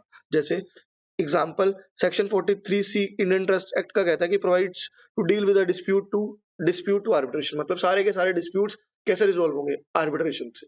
तो बेसिकली यहाँ पे स्टैट्यूटरी में कंपलसरी आर्बिट्रेशन में जाना है, पार्टीज के पास चॉइस है ही नहीं है। तो रूल्स सब कौन डिटरमाइन करेगा? एक्ट एक्ट डिटरमाइन करेगा आर्बिट्रेशन के क्या रूल्स रहने वाले हैं। और यहाँ पे कॉन्ट्रेक्चुअल में सब कौन डिटरमाइन करेगा? पार्टीज। आई नो आपके कुछ डाउट्स आ रहे होंगे, एडहॉक पढ़ लिया, एडहॉक और कॉन्ट्रेक्चुअल में क्या फर्क है, इंस्टीट्यूशनल और स्टैट्यूटरी में क्या फर्क है, बाकी डोमेस्टिक और इंटरनेशनल तो क्लैरिटी मिल ही गई होगी। लेकिन इन चारों में अभी आपको थोड़ा सा हजम नहीं हो रहा होगा, डाइजेस्ट नहीं हो रहा होगा बेसिकली। इसको इसके डिफरेंस को हम और क्लियरली पढ़ेंगे। सबसे पहले फीचर्स पढ़ ले कॉन्ट्रेक्चुअल के और स्टैट्यूटरी के, उसके बाद आएंगे एंड इसको और अच्छे से क्लियर करेंगे। कॉन्ट्रेक्चुअल आर्बिट्रेशन क्या होता है? कॉन्ट्रेक्चुअल आर्बिट्रेशन जहां हम क्लोज लिख लेते हैं, एग्रीमेंट बना लेते हैं, उसको बोलते हैं कॉन्ट्रेक्चुअल आर्बिट्रेशन। लेकिन बाकी सारे प्रोसीजर क्या सेम रहेगा? यस, आर्बिट्रेशन का ही प्रोसीजर रहेगा, पार्टीज के पास ऑटोनॉमी रहेगी, लेकिन बस यहाँ पे इतना फर्क है सोर्स का। बेसिकली आर्बिट्रेशन हो क्यों रहा है, आर्बिट्रेशन में जा क्यों रहे हैं? आर्बिट्रेशन में जा तब रहे हैं जब हम या तो क्लोज लिख रहे हैं या एग्रीमेंट बना रहे हैं, या स्टैट्यूटरी या तो हमें कोई एक्ट भेज रहा है सिर्फ आर्बिट्रेशन में, तो यहाँ सिर्फ सोर्स की बात हो रही है। लेकिन अगर दूसरी बात करें, जो एडहॉक था और इंस्टीट्यूशन था, वो प्रोसीजर की बात करता था। तो ये था सिर्फ क्रक्स, बाकी हम इन डेप्थ कवर करते हैं। कॉन्ट्रेक्चुअल आर्बिट्रेशन क्या है? जहां आर्बिट्रेशन क्लोज होता है, क्लोज में लिख देते हैं, फ्रीडम होती है पार्टीज के पास, पार्टीज चूज करते हैं प्रोसीजर क्या रहने वाला है, सब फ्लेक्सिबिलिटी होती है। सिलेक्शन ऑफ आर्बिट्रेटर कौन करता है? पार्टीज। रूल्स ऑफ आर्बिट्रेशन कौन डिटरमाइन करता है? पार्टीज। तो सेम प्रोसीजर वही रहने वाला, सिर्फ सोर्स का फर्क है। कॉन्फिडेंशियलिटी रहेगी क्योंकि आर्बिट्रेबल प्रोविजंस होते हैं। द आर्बिट्रेशन एग्रीमेंट में provide provisions to maintain the level of confidentiality. Enforceability क्या होगी? एनफोर्सेबिलिटी तो होगी क्योंकि फाइनल डिसीजन क्या होता है? फाइनल एंड बाइंडिंग, और इसको क्या लिया जाता है? Enforceable same way as judgement of court. तो थोड़ा फास्ट कर रहा है क्योंकि सिमिलर ही है। स्पीडी रेजोल्यूशन आएगा। स्पीडी रेजोल्यूशन क्यों आएगा? क्योंकि आपने क्लियर कट आर्बिट्रेशन एग्रीमेंट बनाया है, कोई उसके रिलेटेड एम्बिगिटी नहीं है, तो आगे का प्रोसीजर फॉलो करना है। Arbitration clauses added in agreement for early and speedy resolution. Procedural की फ्लेक्सिबिलिटी क्योंकि पार्टीज ने ही डिजाइन करना है सब कुछ। तो देखा जाए कॉन्ट्रेक्चुअल आर्बिट्रेशन क्या है? सिर्फ एक हमने कॉन्ट्रैक्ट में लिख दिया कि हम आर्बिट्रेशन में जाना चाहते हैं, तो उसको क्या बोल देंगे? Contractual arbitration. लेकिन अब स्टैट्यूटरी क्या होता है? अब कोई फ्लेक्सिबिलिटी नहीं है, कुछ नहीं है, क्योंकि सब लॉ डिटरमाइन करने वाला है। It is mandatory arbitration imposed by the operation of law on the parties. Party have no option but to abide by the law of land. Party के पास कोई ऑप्शन नहीं है, आपको आर्बिट्रेशन में ही जाना पड़ेगा, आप कोर्ट जा ही नहीं सकते ब्रो। तो क्या होगा स्टैट्यूटरी आर्बिट्रेशन में? बेस किस पे है? लॉ पे है, क्योंकि लॉ ही डिटरमाइन करेगा procedure, rules, other requirement of arbitration. जो भी रिक्वायरमेंट होगी कौन डिसाइड करेगा? Statutory provision. अब रिक्वायरमेंट क्या क्या हो सकती है कि कौन सी लैंग्वेज, फॉर्म ऑफ नोटिस कैसे जाएगा, कितने दिन का टाइम होगा, कौन डिटरमाइन करेगा? आर्बिट्रेशन। बेसिकली लॉज डिटरमाइन करेंगे, स्टैट्यूटरी प्रोविजन डिटरमाइन करेंगे। टाइप्स ऑफ डिस्प्यूट, कौन कौन से डिस्प्यूट स्टैट्यूटरी डिस्प्यूट आर्बिट्रेशन में जाएंगे, सब कहाँ लिखा रहेगा? स्टैट्यूटरी प्रोविजंस डिटरमाइन करेंगे। Statutory provisions of law determine the type of dispute provision will apply. Selection of arbiter, कौन सिलेक्ट करेगा? स्टैट्यूटरी आर्बिट्रेशन लॉज डिटरमाइन करेंगे। रिक्वायरमेंट ऑफ स्पेसिफिक एक्सपर्टीज, हमें एक बंदा चाहिए ऑडिट का, तो ये कौन बताएगा? फॉर एग्जांपल ऑडिट का डिस्प्यूट है तो कौन आर्बिटर आएगा? तो कौन बताएगा? स्टैट्यूटरी प्रोविजन बताएंगे ना। स्टैट्यूटरी आर्बिट्रेशन में provide special expertise relevant to the specific subject matter for being a arbitrator. Confidentiality कहां से आएगी? स्टैट्यूटरी प्रोविजन कहेंगे कि सारा चीजें कॉन्फिडेंशियल रखो, maintain high level of confidentiality. Cost effective होगा या नहीं होगा? यस, कॉस्ट इफेक्टिव होगा, क्योंकि स्टैट्यूटरी है ना, आपको पैसे नहीं लगाने, क्योंकि लॉ ही बोल रहा है आर्बिट्रेशन में जाओ। Statutory provisions are designed to provide the cost-effective and efficient alternative dispute resolution to cost litigation. वो बनाए इस तरीके से गए हैं ताकि कोस्ट कम आए कोर्ट से, अदरवाइज वो बोल देते ना कोर्ट में चले जाओ भाई। कोर्ट में क्योंकि कोस्ट ज्यादा आती है तो इसीलिए क्या आर्बिट्रेशन, क्योंकि यहाँ पे टाइम और कोस्ट क्या लगता है? कम, इसीलिए तो बोला है उन्होंने कि आप जाओ आर्बिट्रेशन में। तो देखा जाए कॉन्ट्रैक्चुअल स्टैट्यूटरी क्या होगा? कॉन्ट्रैक्चुअल हमने खुद कॉन्ट्रैक्ट करके आर्बिट्रेशन में जा रहे हैं, स्टैट्यूटरी लॉ कह रहा है कि आप आर्बिट्रेशन में जाओ। इसका डिफरेंस बहुत ईजी होगा। Contractual arbitration derived by the agreement between the parties, specific statutory laws है। Arbitration clause लिखने की जरूरत है? Yes, contractual में तो लिखने की जरूरत है, statutory में लिखने की कोई जरूरत नहीं है। Requirement of arbitration is imposed by the law. Selection of arbitrator, party select करेंगी आर्बिट्रेटर को। क्या स्टैट्यूटरी में पार्टी सिलेक्ट कर सकती है? मतलब नहीं, सवाल ही पैदा नहीं होता। स्टैट्यूटरी आर्बिट्रेशन लॉज में डिटरमाइन। एनफोर्सेबिलिटी कैसे रहेगी? एनफोर्सेबल तो हो गई, enforceable based on the agreement. जो एग्रीमेंट है, एग्रीमेंट में लिखा हुआ है वो चीज एनफोर्सेबल हो जाएगी। लेकिन जो स्टैट्यूटरी है, awards are enforceable as mandated by the relevant statute. जो अवार्ड्स स्टैट्यूटरी लॉ ने बताए हैं वो अवार्ड्स एनफोर्सेबल हो जाएंगे। प्रोसीजरल रूल्स क्या होंगे यहाँ पे? फ्लेक्सिबल, लेकिन यहाँ पे फ्लेक्सिबल कुछ होने के चांस है ही नहीं है, क्योंकि लॉज आ रहे हैं, लॉज स्टैट्यूटरी लॉज आ रहे हैं। तो ये था कुछ आर्बिट्रेशन के प्रोसीजर्स। अब इसको देखते हैं, सबसे पहले हमने क्या क्या पढ़ लिया। सबसे पहला डाउट आया होगा एडहोक और कॉन्ट्रैक्चुअल में क्या डिफरेंस होता है। एडहोक में भी पार्टीज डिटरमाइन कर रही है, कॉन्ट्रैक्चुअल में भी पार्टीज डिटरमाइन कर रही है, तो फर्क क्या हुआ? तो कॉन्ट्रैक्चुअल सिर्फ इतनी बात कहता है, सिर्फ इतनी बात कहता है कि अगर मान लो आपको आर्बिट्रेशन में जाना है, आ जाए तो आर्बिट्रेशन क्लोज लेके आओ या एग्रीमेंट लेके आओ, बेसिकली आपके पास कॉन्ट्रैक्ट होना चाहिए। तो इसने बता दिया सोर्स, आप आर्बिट्रेशन में कब जा सकते हो। अब आप आर्बिट्रेशन में आ चुके हो तो प्रोसीजर कौन बताएगा? एडहोक आर्बिट्रेशन। अब प्रोसीजर क्या रहेगा? सब पार्टीज डिटरमाइन करेंगे। ये कौन कहता है? एडहोक। तो आई होप अब क्लियर है। सोर्स ये बताता है, प्रोसीजर एडहोक बताता है। स्टैट्यूटरी आर्बिट्रेशन और इंस्टीट्यूशनल आर्बिट्रेशन में क्या फर्क है? अब इंस्टीट्यूशनल आर्बिट्रेशन क्या होता है? जहां हम एक इंडिपेंडेंट इंस्टीट्यूशन के पास जा रहे हैं। इंस्टीट्यूशनल आर्बिट्रेशन एक कॉन्ट्रैक्चुअल तो होता ही होता है, प्लस कॉन्ट्रैक्चुअल तो होता ही होता है, प्लस पार्टीज एक आर्बिट्रेबल इंस्टीट्यूशन प्रोफेशनल के पास चली जाती है और उसके रूल्स को फॉलो करने लग जाती है, खुद के ऊपर वो रूल्स बाइंड करवा लेती हैं, तो उसको बोला जाता है इंस्टीट्यूशन आर्बिट्रेशन। स्टैट्यूटरी तो ऑप्शन ही नहीं देता, ऑप्शन ही नहीं देता। आप कॉन्ट्रैक्चुअल छोड़ो, आपको जाना ही आर्बिट्रेशन में, हम बताएंगे रूल्स क्या होंगे क्या होंगे, आपको चूज ही नहीं करना, आपको आर्बिटर अपॉइंट करने तक का राइट नहीं देंगे हम, वो भी हम ही अपॉइंट करेंगे, लेकिन इंस्टीट्यूशन में अपॉइंट करने तक का राइट तो मिलता है ना। तो ये थे कुछ डिफरेंसेस, एडहोक, कॉन्ट्रैक्चुअल, इंस्टीट्यूशनल और स्टैट्यूटरी। अगर ये तीनों देखें, एडहोक, इंस्टीट्यूशनल और कॉन्ट्रैक्चुअल, अब इन तीनों में क्या फर्क होता है? एडहोक की बात करें और दूसरा इंस्टीट्यूशनल की बात करें या कॉन्ट्रैक्चुअल की बात करें, तीनों में सबसे पहली रिक्वायरमेंट एग्रीमेंट तो होगा ही, या तो क्लोज वाला या प्रॉपर एग्रीमेंट। तो एग्रीमेंट तो होगा ही। अब जब बारी आती है एडहोक की, सब कुछ पार्टीज डिटरमाइन करने वाली है, लेकिन जब बारी आती है इंस्टीट्यूशनल की, हम एक इंडिपेंडेंट इंस्टीट्यूशन के पास चले जाते हैं, let's say Indian council for arbitration, वो सब डिटरमाइन करेगा। अब बारी आती है कॉन्ट्रैक्चुअल की, कॉन्ट्रैक्चुअल कहता है बस यहां तक चुप हो जाता है कि सिर्फ आप ये बनाओ, अगर आपने ये बनाया तो कौन सा आर्बिट्रेशन है? कॉन्ट्रैक्चुअल। और फिर ये कंपेयर करता है स्टैट्यूटरी, स्टैट्यूटरी में कुछ आने वाला ही नहीं है, स्टैट्यूटरी कहता है मैं ही बॉस हूं, तो स्टैट्यूटरी तो बॉस है ही है। तो ये थे डिफरेंसेस चारों में। आई होप क्लियर हुआ होगा इन केस आप चाहते हो कि चारों में एक समरी मिल जाए फटाफट सारे पॉइंट्स को लेके, तो आपको उसके लिए कमेंट करना पड़ेगा अगर आप चाहते हो कि समरी चाहिए। अगर यहाँ तक क्लियर है तो ओके, अगर समरी चाहिए तो write down in the comments, I will provide the summary. You have to write down just S, summary. I will provide the summary in Telegram channel. तो अब आते हैं, दो आर्बिट्रेशन बचे हैं अब हमारे, फास्ट ट्रैक और फॉरेन आर्बिट्रेशन। अब वो कवर करते हैं। फास्ट ट्रैक तो हम ऑलरेडी कवर कर चुके हैं। फास्ट ट्रैक आर्बिट्रेशन सिंपल है, 6 महीने में खत्म होगा। दूसरा सब राइटिंग में होगा, ओरल हो सकता है अगर ट्रिब्यूनल चाहे तो, या पार्टीज रिक्वेस्ट करे ट्रिब्यूनल को। तो ज्यादातर प्रोसीडिंग जो होती है फास्ट ट्रैक की वो होती है राइटिंग में, shall be in writing, mandatory है राइटिंग में होना चाहिए, ओरल हियरिंग अलाउड नहीं होती है, लेकिन कुछ केसेस के लिए अलाउ की जा सकती है एज अ एक्सेप्शन। अब पार्टीज एग्री कर सकती हैं राइटिंग में कि हमें डिस्प्यूट रिजॉल्व करना है फास्ट ट्रैक प्रोसीजर से। अगर फास्ट ट्रैक प्रोसीजर में जाता है तो विद इन 6 मंथ डिसीजन आएगा। तो फीचर्स क्या होंगे इसके? जब फास्ट ट्रैक है तो सब कुछ कम होगा, हियरिंग भी कम कर देंगे, डॉक्यूमेंटेशन रिक्वायरमेंट भी कम कर देंगे, क्योंकि हमें प्रोसेस को करना है एक्सेलरेट। सबसे पहले एक्सेलरेटेड प्रोसेस है, फास्टर एंड मोर एफिशिएंट, जल्दी डिसीजन आएगा और बहुत जल्दी रेजोल्यूशन, बहुत जल्दी डॉक्यूमेंट्स आएंगे, बहुत जल्दी डिसीजन आएगा।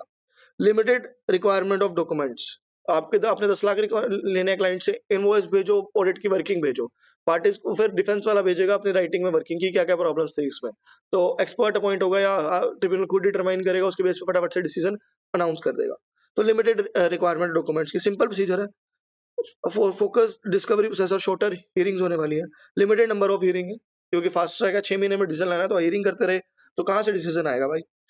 Selection of arbitrator, selection of arbitrator fast track procedure है, तो ऐसे आर्बिट्रेटर के पास जाओ जिसके पास एक्सपर्टीज हो, तभी तो फास्ट ट्रैक में डिसीजन देगा ना वो। अगर फास्ट ट्रैक में डिसीजन ना दे पाया तो नॉर्मल प्रोसीजर में जाना पड़ सकता है। Parties selection of the arbitrator fast track proceedings, priorities are always given to the individual with experience in handling the expedient cases, जो जल्दी जल्दी केसेस को हैंडल कर पाए उसके पास जाएंगे। शॉर्ट टाइमिंग प्रोसेस होता है, बहुत ही जल्दी कंप्लीट हो जाता है, कॉस्ट इफेक्टिव है, लिमिटेड हियरिंग हो रही है तो पैसे कहाँ से ज्यादा लग जाएंगे। Limited discovery, shorter timelines and simplified procedure, तो कॉस्ट क्या आएगी, कम। आर्बिट्रेशन अवार्ड तो बाइंडिंग होता ही होता है, वो तो सिंपल है, फास्ट ट्रैक हो चाहे कोई भी हो, फाइनल बाइंडिंग तो रहेगा ही रहेगा।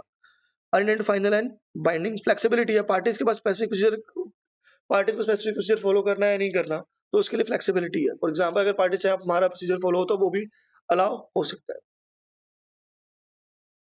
तो ये था complete fast track. Fast track में सिर्फ दो ही चीजें हैं, राइटिंग में होगा, दूसरा 6 महीने में डिसीजन आएगा, तो सारी चीजें क्या होंगी, कम, लिमिटेड टाइम लगेगा बेसिकली। अब आता है फॉरेन आर्बिट्रेशन। जब आर्बिट्रेशन इंडिया में नहीं हो रहा, फॉरेन में हो रहा है, एक डाउट है, क्या मान लो दोनों पार्टीज इंडिया में, क्या फॉरेन आर्बिट्रेशन हो सकता है? क्या यूएस कोर्ट डिटरमाइन कर सकता है इसको? नहीं। यूएस आर्बिट्रेटर डिटरमाइन कर सकता है? नहीं। सवाल ही पैदा नहीं होता, क्योंकि इंडियन है, लॉज कौन से लगेंगे, इंडियन, डिसीजन भी कहाँ आएगा, इंडिया, तो बाइंडिंग भी कहाँ होगा, इंडिया में। तो फॉरेन आर्बिट्रेशन तो ये है ही नहीं। तो फिर फॉरेन क्या होता है? कोई यूएस के आर्बिट्रेटर कोई डिसीजन अनाउंस किया तो वो क्या होगा, फॉरेन अवार्ड। बेसिकली जजमेंट को हम क्या बोलते हैं, अवार्ड।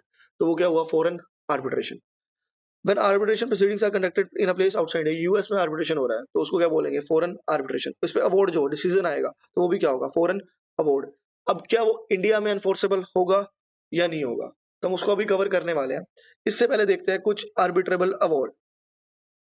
अब ये हमने पढ़ लिया आर्बिट्रेशन की क्या क्या टाइप होते हैं, अब देखते हैं आर्बिट्रेबल अवार्ड क्या क्या हो सकते हैं। अडोक आर्बिट्रेबल अवार्ड, अडोक आर्बिट्रेबल अवार्ड क्या होगा, जब अडोक आर्बिट्रेशन होगा उससे जो अवार्ड आएगा वो क्या होगा, अडोक आर्बिट्रेबल अवार्ड। फिर party manage and organise the process themselves without involvement of specific arbitrable institution, इसको क्या बोलते हैं, अडोक आर्बिट्रेशन। इससे जो भी अवार्ड अराइज हो रहा है उसको क्या बोले, अडोक आर्बिट्रेबल अवार्ड।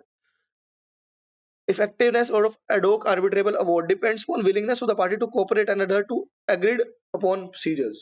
पार्टी ने जो प्रोसीजर बनाए हैं उस पे जितना तुम इफेक्टिवली उसको मानोगे बेसिकली, तो उतना आर्बिट्रेबल अवार्ड क्या होगा, ज्यादा बढ़िया। लेट्स से पार्टीज आपस में लड़ी जा रही हैं, पार्टीज ने डिटरमाइन करा प्रोसीजर, बाद में आकर लड़ी जा रही है, तो क्या जो आर्बिट्रेबल अवार्ड डिसीजन आएगा उससे क्या वो फेयर होगा, फेयर हो ही नहीं सकता वो। तो बेसिकली सिंपल, एड होक आर्बिट्रेबल अवार्ड क्या होता है, जो एड होक आर्बिट्रेशन से आता है। आगे डोमेस्टिक आर्बिट्रेबल अवार्ड क्या होगा, डोमेस्टिक आर्बिट्रेबल अवार्ड वो होगा ना जो डोमेस्टिक आर्बिट्रेटर ने अनाउंस किया basically. Domestic arbitrable award are issued in the context of arbitrable proceeding where dispute is resolved within a border of single country. अगर एक ही कंट्री में दोनों पार्टीज हैं और इंडियन लॉज लग रहे हैं तो डोमेस्टिक आर्बिट्रेशन है, उससे जो अवार्ड आ रहा है वो क्या है, domestic arbitrable award. Subject to laws and regulation specific country where arbitrations take place and awards are enforceable within that jurisdiction. जो अवार्ड आर्बिट्रेबल अवार्ड इंडियन है तो इंडियन लॉज ही अप्लाई होंगे ना उसकी एनफोर्सेबिलिटी के लिए भी। नेक्स्ट आता है इंटरनेशनल कमर्शियल अवार्ड। अब ये क्या होता है? जब एक पार्टी आउटसाइड इंडिया है और लॉज लग रहे हैं एग्रीमेंट के बेस पे प्लस लग रहे हैं इंटरनेशनल कन्वेंशंस, जो अवार्ड आएगा वो कहाँ एनफोर्सेबल होगा? दोनों कंट्रीज में। इसको बोलते हैं international commercial award. International commercial award are issued in the context of arbitration involving parties from different countries often related to international business transactions, जहां parties different countries की होती हैं। अब international commercial award is arbitration widely used method of resolving dispute arising from international business transaction। Simple है, तीन तरीके के award होते हैं, एडोक, डोमेस्टिक और इंटरनेशनल कमर्शियल अवार्ड। एडोक जो एडोक आर्बिट्रेशन से आ रहा है, डोमेस्टिक आर्बिट्रेबल अवार्ड जो कि जहाँ पे इंडियन लॉज अप्लाई हो रहे हैं और दोनों पार्टीज इंडिया में है, एनफोर्सेबिलिटी भी कहाँ होगी आर्बिट्रेबल अवार्ड की? इंडिया में। International commercial award already cover कर चुके हैं, जहाँ एक पार्टी आउटसाइड इंडिया है और कौन से लॉज लगेंगे जो पार्टीज डिटरमाइन कर ले, प्लस इंडियन जो इंटरनेशनल कन्वेंशन होते हैं वो अप्लाई होंगे। अब एनफोर्सेबिलिटी कहाँ होगी? दोनों कंट्रीज में। अब आते हैं कुछ फीचर्स और कैरेक्टरिस्टिक्स इंटरनेशनल कमर्शियल अवार्ड की। कौन सा एप्लीकेबल लॉ लगेगा जो आप एग्री कर रहे हो? Based on agreed upon legal framework. Arbitration agreement होगा या नहीं होगा? आर्बिट्रेशन एग्रीमेंट तो होगा, दो तरीके, या तो क्लोज में लिखो या एग्रीमेंट बनाओ। और एडिशनल कंसिडरेशन ध्यान रखना, यहाँ पे कुछ जो एग्रीमेंट बनेगा वो डिटेल्ड होगा, क्योंकि दो कंट्रीज इन्वॉल्व है, आर्बिट्रेशन डिफिकल्ट हो सकता है, बेसिकली आर्बिट्रेशन में प्रॉब्लम्स आ सकती है। Similar to domestic arbitration, parties typically include arbitration clause or agreement in international commercial contracts. Appointment of arbitrator. Appointment of arbitrator कौन करेगा? पार्टीज करेंगी। अगर मान लो इंटरनेशनल आर्बिट्रेशन की काफी सारी एजेंसीज हैं, उनके पास भी जा सकते हैं, जैसे कि international chamber of commerce ICC, London court of international arbitration. ये क्या होगी? आर्बिट्रेबल इंस्टीट्यूशन, जो कि जिनका काम क्या होता है? प्रोफेशनल इंटरनेशनल डिस्प्यूट्स को सॉल्व करवाना। इनकी एनफोर्समेंट कौन फैसिलिटेट करवाएगा कि कहाँ पे एनफोर्स होंगे?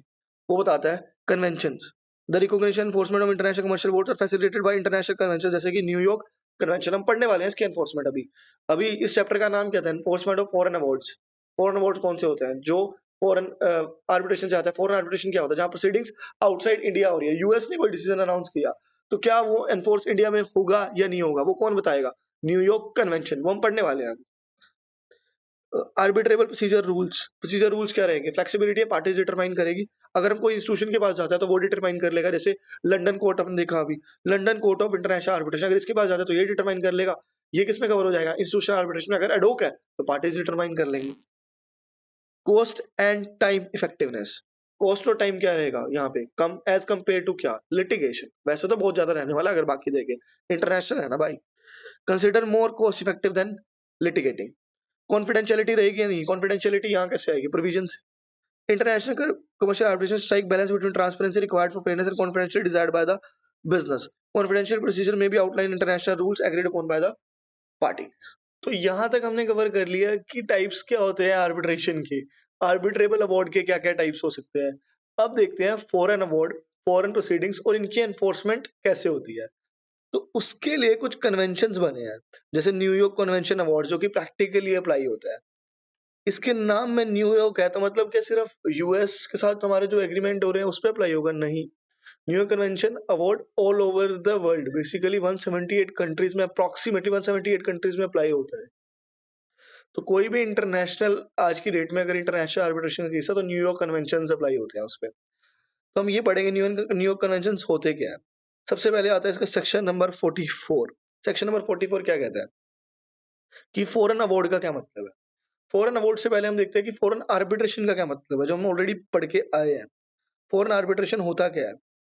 फॉरेन आर्बिट्रेशन होता है where arbitrable proceedings are conducted in a place outside India. इसको फिर से अपना एग्जांपल लेते हैं। हमारा डिस्प्यूट होता है यूएस वाले क्लाइंट के साथ। अब वो क्लाइंट है यूएस में रहने वाला, उसने हमसे ऑडिट करवाया, यूएस में जाके हम ऑडिट करके आए हैं, लेकिन वो पैसे नहीं दे रहा है। तो अब इस केस में फॉरेन प्रोसीडिंग्स होती है यूएस में। हमारे एग्रीमेंट में लिखा हुआ था कोई भी प्रोसीडिंग्स होगी वो होंगी यूएस में। तो प्रोसीडिंग्स हो रही है आउटसाइड इंडिया, तो कौन सी प्रोसीडिंग्स हुई? फॉरेन। तो कौन सा आर्बिट्रेशन हुआ? Foreign arbitration. एंड जो भी अवार्ड आएगा इस केस में वो क्या होगा? Foreign award. मतलब कोई भी जजमेंट आएगी वो कौन अनाउंस करने वाला है? US arbitrator. तो जजमेंट भी कहाँ आएगी? यूएस में। तो फॉरेन आर्बिट्रेशन है, फॉरेन अवार्ड है। अब इसको करवाना है एनफोर्स। अब एनफोर्स करवाने के लिए हम पढ़ रहे हैं न्यूयॉर्क कन्वेंशन बेसिकली। अब यूएस वाले से पैसे लेने, अब न्यूयॉर्क कन्वेंशन तो लगेंगे ना, तो वो पढ़ेंगे, उसके बेस पे डिसाइड करेंगे पैसे कैसे रिकवर करवाए। तो सबसे पहले आता है सेक्शन 40 पर, वो कहता है कि फॉरेन अवार्ड होता क्या है। Award made as a result of foreign arbitration मतलब जहां प्रोसीडिंग्स आउटसाइड इंडिया आ रही है उससे जो अवार्ड आ रहा है उसको बोलते हैं foreign award which is not a domestic arbitration. अब कुछ करेक्टरिस्टिक्स बताई गई है केस लॉ में, जिसने कहा कि फॉरेन अवार्ड की 3 कंडीशन होना जरूरी है अगर किसी को अवार्ड को फॉरेन अवार्ड बोलना है तो कलकत्ता हाई कोर्ट ने क्या बोला, award should be held in a foreign country bye a foreign arbitrator. Award foreign country में आना चाहिए, बट बेसिकली फॉरेन प्रोसीडिंग्स होनी चाहिए, फॉरेन लॉज लगने चाहिए। लेट्स से एग्रीमेंट होता है हमारा एग्रीमेंट होता है क्लाइंट के साथ, हम वहां लिख देते हैं इंडियन लॉ एप्लीकेबल होंगे, क्या वो फॉरेन अवार्ड होगा? नहीं, वो इंडियन अवार्ड होगा। तो फिर न्यूयॉर्क कन्वेंशन लगेंगे? नहीं लगेंगे। न्यूयॉर्क कन्वेंशन तो तभी लगते हैं ना जब फॉरेन अवार्ड होता है, फॉरेन आर्बिट्रेशन होता है। फॉरेन नेशनल्स इन्वॉल्व होने चाहिए पार्टी में, foreign nationals are involve as a party, foreign national होने चाहिए, बेसिकली एक फॉरेन का नेशनल होना जरूरी है। तो 3 चीजें जरूरी है, एक तो फॉरेन कंट्री में होना चाहिए, दूसरा फॉरेन के लॉज लगने चाहिए और एक फॉरेन की पार्टी होनी चाहिए। एक और केस लो है सुप्रीम कोर्ट का, एनटीपीसी वर्सेस सिंगर कंपनी, इसमें कहा गया अवार्ड आया लंदन में, तो कंट्री हो गई लंदन, तो मतलब फॉरेन प्रोसीडिंग्स है, ठीक है, फॉरेन आर्बिट्रेशन तो है, आगे देखते हैं। लेकिन एग्रीमेंट गवर्न हो रहा है किससे? इंडियन लॉ, लेकिन लॉज कौन से लग रहे हैं? इंडियन। पहली कंडीशन पूरी हो गई, लेकिन यहाँ पे क्या आ गया? इंडियन।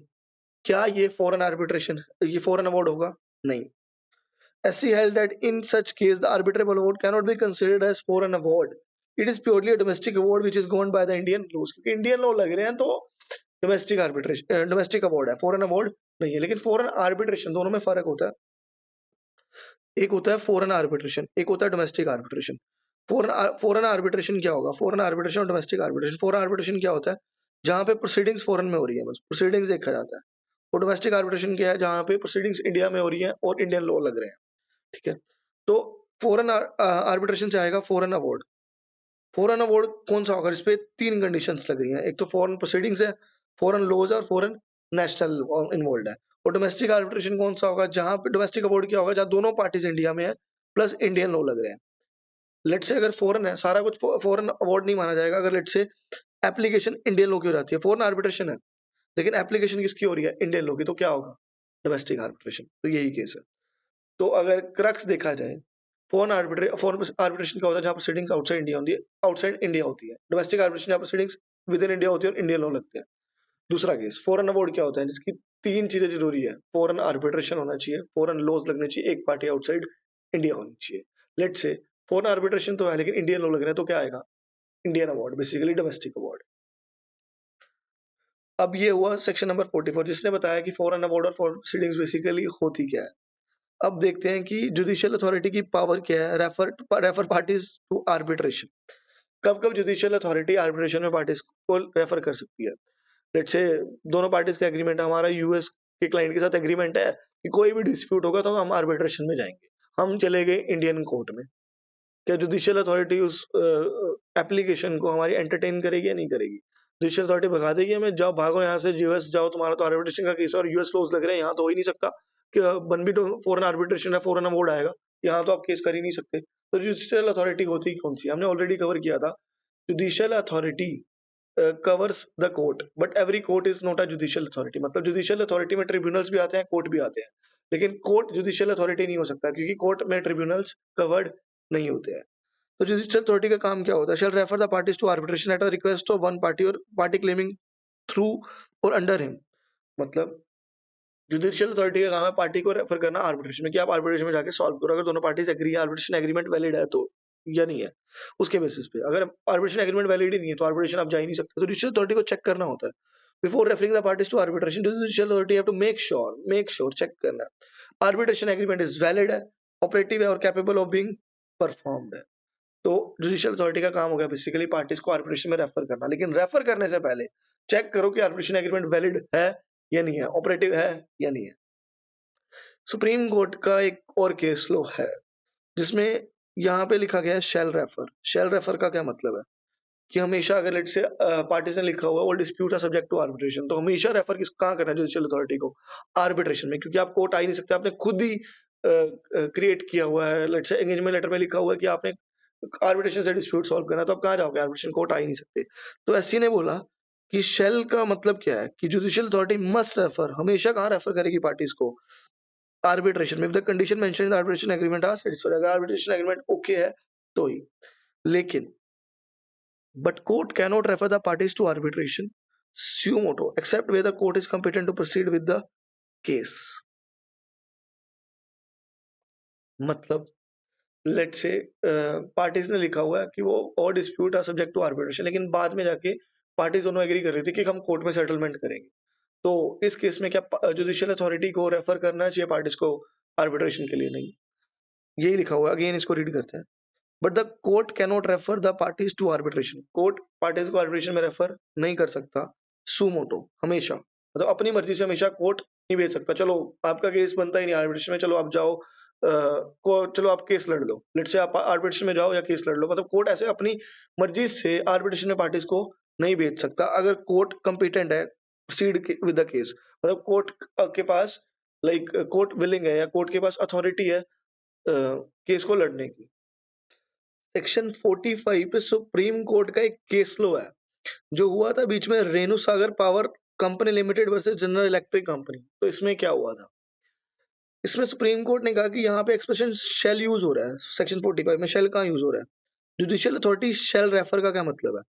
शेल वर्ड यूज कहाँ होता है? शेल वर्ड वहां यूज होता है जहां कंपलसरी है, आपको हमेशा हमेशा ही अगर पार्टी रिक्वेस्ट कर रही है तो आर्बिट्रेशन में भेजना ही पड़ेगा। अगर आर्बिट्रेशन है, आप ये चेक कर सकते हो कि आर्बिट्रेशन एग्रीमेंट वैलिड है या नहीं है। मतलब अगर आर्बिट्रेशन एग्रीमेंट वैलिड है और पार्टीज रिक्वेस्ट कर रही है तो जुडिशियल अथॉरिटी को हमेशा ही आर्बिट्रेशन में भेजना है, कोर्ट को कोर्ट में नहीं भेजना। बेसिकली मतलब कोर्ट को डिसीजन नहीं लेना, आर्बिट्रेशन से ही डिसीजन आएगा।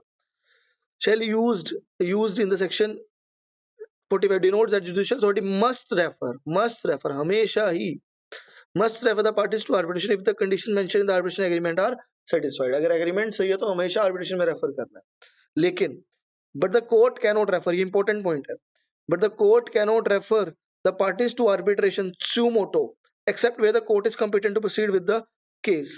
अब इसका क्या मतलब है? मतलब हमने रिक्वेस्ट नहीं किया, हम गए को जुडिशियल अथॉरिटी के पास, जी हमारा ये डिस्प्यूट है, इसको सॉल्व करवा दो। कैसे सॉल्व होगा?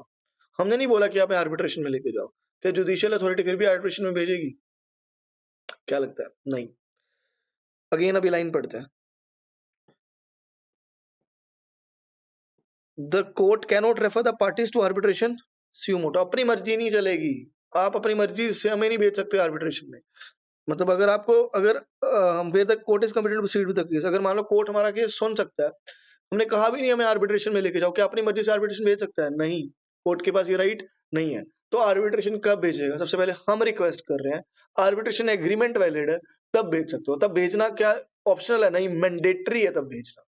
क्या अगर मान लो हम आर्बिट्रेशन के लिए रिक्वेस्ट नहीं कर रहे हैं, पहला केस, क्या आप अपनी मर्जी से भेज सकते हो? नहीं, अलाउड ही नहीं, suo moto आप भेज नहीं सकते। लेकिन अगर आप कंपिटेंट ही नहीं हो, हम केस लड़ ही नहीं सकते, जाना ही आर्बिट्रेशन में चाहिए, तब भेज सकते हो। यस, तब भेज सकते हो। आई होप अब हर एक एंगल से सेक्शन 45 क्लियर होगा, कंडीशन पे कंडीशन, एक्सेप्शन पे एक्सेप्शन। यही तो पढ़ते हैं हम, तभी तो हम सीए कहलाते हैं। नेक्स्ट, क्या फॉरेन अवार्ड बाइंडिंग होंगे? When foreign awards are binding, क्या फॉरेन अवार्ड्स बाइंडिंग होंगे या नहीं होंगे? फॉरेन अवार्ड्स क्या होता है? जो कि फॉरेन लॉ के हिसाब से है, फॉरेन प्रोसीडिंग में, और एक पार्टी आउटसाइड इंडिया। तो बेसिकली यूएस में डिसीजन आया, क्या वो इंडिया में एनफोर्सेबल होगा या नहीं होगा? यस, एनफोर्सेबल होगा। Become enforceable India shall be binding on the parties on whom it is made। Parties rely कर सकते हैं उस फॉरेन अवार्ड पे by the way of defence, set off or otherwise in legal proceedings initiated in India. मतलब basically वो final and binding है, तो parties उसको यूज कर सकते हैं सेट ऑफ और डिफेंस। अब आता है इसके बाद, सबसे पहले हमें समझ आ गया यहाँ तक कि फॉरेन अवार्ड होता क्या, कन्वेंशन समझा दिया फॉरेन अवार्ड होता क्या है, जुडिशियल अथॉरिटी का काम क्या है। अगर एग्रीमेंट वैलिड है, पार्टी रिक्वेस्ट कर रही है, जरूरी है आपको भेजना आर्बिट्रेशन में। आर्बिट्रेशन में आ गए हैं, क्या जो फॉरेन अवार्ड है वो बाइंडिंग होगा या नहीं होगा? बाइंडिंग है, ठीक है। हमें पता चल गया कि बाइंडिंग है। हमारा 10 लाख का डिस्प्यूट था यूएस से, तो सेटल हो गया लेट से 9 लाख रुपए। अब 9 लाख रुपए में यूएस कोर्ट ने, यूएस आर्बिट्रेटर ने डिसीजन अनाउंस कर दिया कि 9 लाख रुपए पे करने पड़ेंगे यूएस की पार्टी को हमें। अब क्या ये डिसीजन इंडिया में बाइंडिंग होगा? यस, इंडिया में बाइंडिंग होगा। क्या हम इंडिया में अगर वो पैसे नहीं देते केस कर सकते हैं? यस, केस कर सकते हैं। तो केस करने के लिए हमें क्या क्या एविडेंस देने पड़ेंगे? The party applying for enforcement of foreign award. अब पढ़ रहे हैं एनफोर्समेंट ऑफ फॉरेन अवार्ड, इसका क्या मतलब है? फॉरेन अवार्ड आ गया, हमें वो पैसे निकलवाने हैं, पार्टी पैसे नहीं दे रही है, हम वो जाएंगे कोर्ट के पास, कोर्ट भेजेगा उसे समन और वो प्रोसीजर शुरू करेगा, bank account freeze, property freeze, ये वो, अगर पैसे नहीं दे रहा तो हम कोर्ट गए, तो हमें कौन कौन से एविडेंस सबमिट करने पड़ेंगे? The party applying for enforcement of foreign award shall at the time of application produce before the court कौन से evidence? Original copy of award. Original award, a copy thereof duly authenticated in a manner required by the law of the country in which it is made. Copy लेके आओ original award की।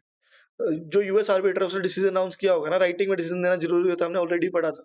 Signed भी होना चाहिए, वो सब decision cover किए हुए हैं, सब किया कवर किया हो कि आर्बिटर पर अवार्ड कैसा होना चाहिए, तो वो कॉपी लेके आएंगे हम यहाँ इंडिया में, वो कॉपी सबमिट कर देंगे। दूसरा, ओरिजिनल एग्रीमेंट, एग्रीमेंट सबमिट करो, एंगेजमेंट लेटर सबमिट करो जहाँ लिखा था आपने किया ऑल सब dispute subject to arbitration, arbitration agreement था for arbitration, original agreement for arbitration duly certified thereof, such evidence as may be necessary. और इसके अलावा कोई और एविडेंस, जैसे ऑडिट के वर्किंग पेपर, वो ऑडिट के वर्किंग पेपर हो गए जो कि मान लो लेट से कोर्ट में मंगवा लेते हैं तो वो नेसेसरी है तो सबमिट कर देंगे। अब जो वो डिसीजन था वो अनाउंस हुआ किसी और लैंग्वेज में लेट से, तो हमें इंग्लिश की कॉपी सबमिट करना जरूरी है क्योंकि यहाँ समझ लोगों को इंग्लिश ज्यादा आती है। इफ द अवार्ड और agreement to be produced under subscription in a foreign language, कोई फॉरेन लैंग्वेज में, तो उसकी इंग्लिश ट्रांसलेशन सबमिट करना जरूरी है। तो देखा जाए यहाँ तक हमने क्या कवर किया। फॉरेन अवार्ड होता क्या? फॉरेन अवार्ड लेट से कोई पावर क्या होगी जुडिशियल अथॉरिटी की, जुडिशियल अथॉरिटी की पावर होती है कि आर्बिट्रेशन में रेफर करो। फॉरेन अवार्ड इंडिया में बाइंडिंग होता है, यस बाइंडिंग होता है, फिर भी पैसे नहीं दे रहा तो क्या किया जाए? कोर्ट में जाओ, एनफोर्समेंट के लिए अप्लाई करो। कोर्ट को कौन कौन से एविडेंस सबमिट करने पड़ेंगे? दो चीजें, सबसे पहले ओरिजिनल एग्रीमेंट दो जो आपका था, दूसरा जो फॉरेन अवार्ड का जो भी जजमेंट आई है, बेसिकली डिसीजन आया है आर्बिट्रेटर का, वो सबमिट कर दो। कोई और एविडेंस नेसेसरी हो तो वो सबमिट कर दो। अगर लेट्स से इंग्लिश में कोई और फॉरेन लैंग्वेज में, तो इसकी इंग्लिश ट्रांसलेशन दे दो। नेक्स्ट आता है condition for enforcement of foreign award. क्या क्या कंडीशन लगेंगी एनफोर्समेंट कराते टाइम फॉरेन अवार्ड की? कुछ ऐसे केसेस भी होंगे जहां एनफोर्स ही नहीं होगा, वही ग्राउंड जो हमने ऑलरेडी कवर किया, बस थोड़ा सा डेप्थ में कवर्ड है यहाँ पे। सेक्शन 48(1) बोलता है enforcement of foreign award may be refused on the request of the party against whom the foreign award is made, but the party have to prove any of the following conditions। हम गए court में, क्या जो US वाली party है वो उसके पास कुछ ग्राउंड है इसको एनफोर्समेंट को रोकने के? वो देखते हैं क्या क्या ग्राउंड है। If the party to arbitration agreement are under some incapacity, वो हम दोनों ही माइनर थे तो क्या एनफोर्सेबल है? नहीं, इनकैपेसिटी है, मेंटल है दोनों के दोनों, तब भी नहीं चलेगा। लेट्स से वो मेंटल है तब भी नहीं चलेगा। मतलब कोई भी पार्टी अगर इनकैपेसिटी में, माइनर है या इंसॉल्वेंट है या फिर मेंटल है, ठीक है, ये कुछ केसेस हो सकते हैं। इसके अलावा आर्बिट्रेशन एग्रीमेंट ही वैलिड नहीं है। किसके हिसाब से? जहां पे पार्टीज ने एग्री किया था। फॉर एग्जांपल हमने इंडियन लॉज के हिसाब से एग्री किया, तो इंडियन लॉ के हिसाब से आर्बिट्रेशन एग्रीमेंट वैलिड नहीं है। यूएस लॉ एग्री किए थे तो यूएस लॉ के हिसाब से आर्बिट्रेशन एग्रीमेंट वैलिड नहीं है।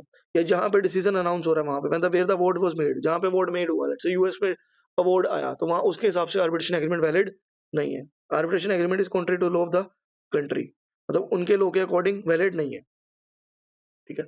If the agreement party against whom the award is made, let's say हमने यूएस था उसके अगेंस्ट अवार्ड आया, ठीक है, अब यूएस जा रहा है एनफोर्समेंट रोकने के लिए, प्रॉपर नोटिस उसको नहीं दिया गया, हमने आर्बिटर अपॉइंट किया, उसका नोटिस नहीं गया, उसको कोई प्रॉपर अपॉर्चुनिटी नहीं दी गई, हमने अपना क्लेम सबमिट किया, उसको डिफेंस की अपॉर्चुनिटी नहीं दी गई, तो वो क्लेम वो फाइल करेगा, वो तो रोकेगा एनफोर्समेंट, कैसे मैं एनफोर्स करवा दूं इसको, ठीक है। इसके अलावा और क्या रीजन हो सकते हैं? Foreign award must deal with only the question actually submit to the arbitrable tribunal, जो क्वेश्चन दिए हैं वही सबमिट उसी के ऊपर आना चाहिए फॉरेन अवार्ड। मतलब हमने हमारा केस था 10 लाख रुपए के डिस्प्यूट के लिए, हमने वो सबमिट किया, लेकिन आर्बिट्रेबल ट्रिब्यूनल डिसीजन दे रहा है कि दोनों की फ्यूचर रिलेशनशिप कैसी होगी, दोनों बिजनेस कैसे ग्रो करने वाले हैं। जो हमारा क्लेम था उसके अगेंस्ट डिसीजन ही नहीं आया, कुछ और ही डिसीजन आया जा रहा है, क्या वो एनफोर्स हो सकता है? पॉसिबल ही नहीं है। Award must be refused for being enforced if it contains a decision on the matter beyond the scope of arbitration agreement। जो arbitration agreement में लिखा था उसके अगेंस्ट जा रहा है डिसीजन, तो एनफोर्स नहीं होगा। अब तक देखा जाए क्या एनफोर्स नहीं होगा? पार्टीज की लीगल इनकैपेसिटी है, माइनर है, इंसॉल्वेंट है, मेंटल है, या एग्रीमेंट ही वैलिड नहीं है।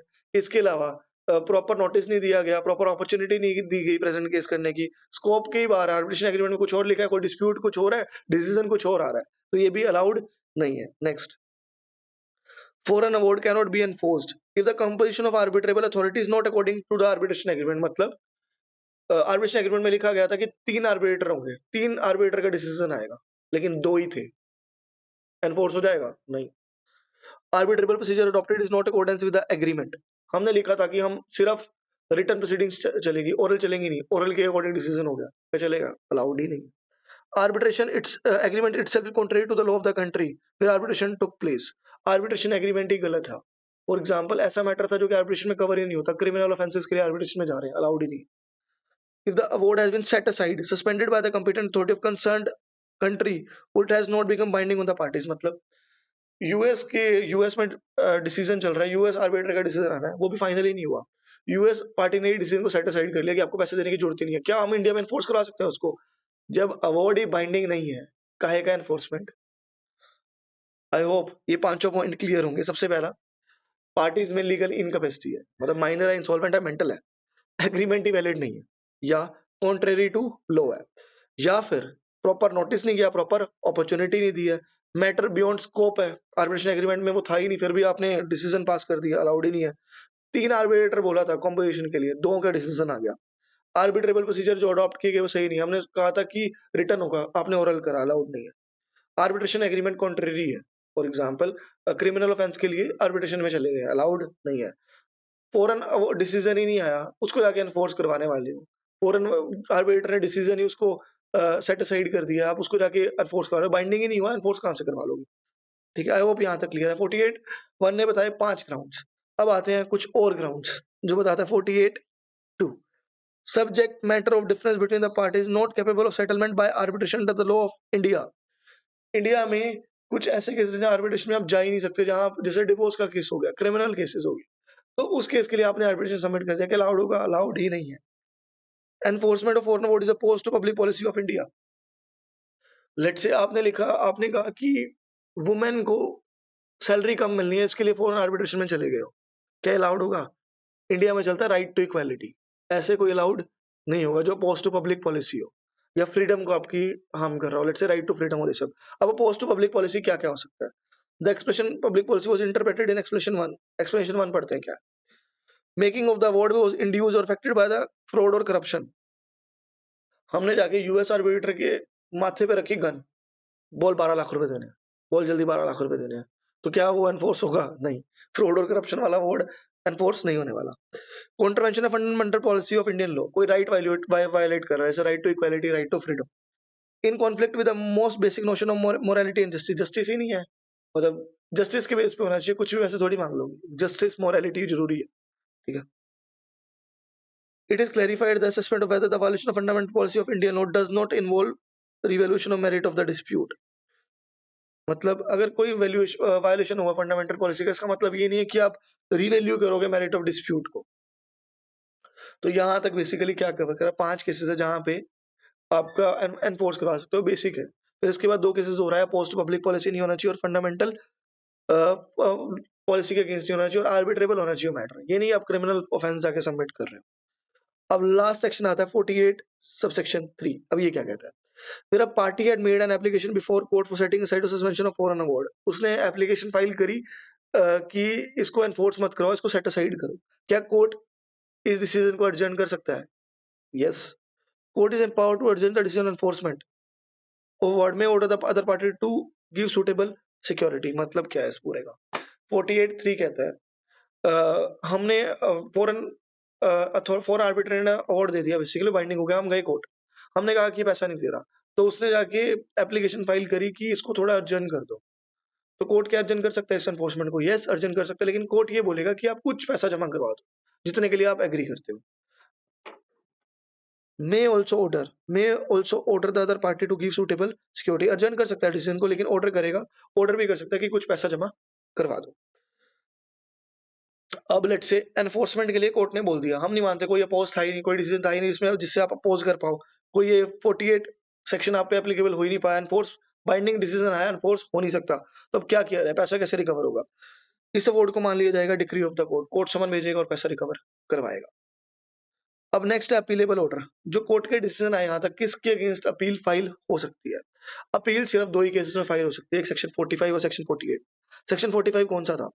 जुडिशियल अथॉरिटी को मैटर रेफर करना था आर्बिट्रेशन। हमने रिक्वेस्ट भी किया जुडिशियल अथॉरिटी को, मान लो जुडिशियल अथॉरिटी को मैटर का रेफर करना होता आर्बिट्रेशन में, आपने रिक्वेस्ट किया, आर्बिट्रेशन एग्रीमेंट वैलिड था, मस्ट रेफर, जुडिशियल अथॉरिटी के पास ऑप्शन नहीं है, रेफर करना ही पड़ेगा। जुडिशियल अथॉरिटी ने रेफर नहीं किया, अपील फाइल हो सकती है कोर्ट में, करो अपील, क्या दिक्कत है? दूसरा case section 48, arbitration agreement invalid था और कोर्ट ने डिसीजन अनाउंस कर दिया कि इनफोर्स फिर भी होगा, इनवैलिड है तब भी इनफोर्स होगा, क्या कोर्ट के ऑर्डर के अगेंस्ट अपील फाइल हो सकती है? यस, अपील फाइल हो सकती है। लेकिन अपील सिर्फ एक ही बार फाइल होगी। कोर्ट के हायर अथॉरिटी पे आप जाओगे सिर्फ एक ही बार, उसकी हायर अथॉरिटी पे जा सकते हो, अलाउड नहीं है। लेकिन क्या सुप्रीम कोर्ट में स्पेशल लीव पिटीशन, कोई पिटीशन फाइल की जा सकती है?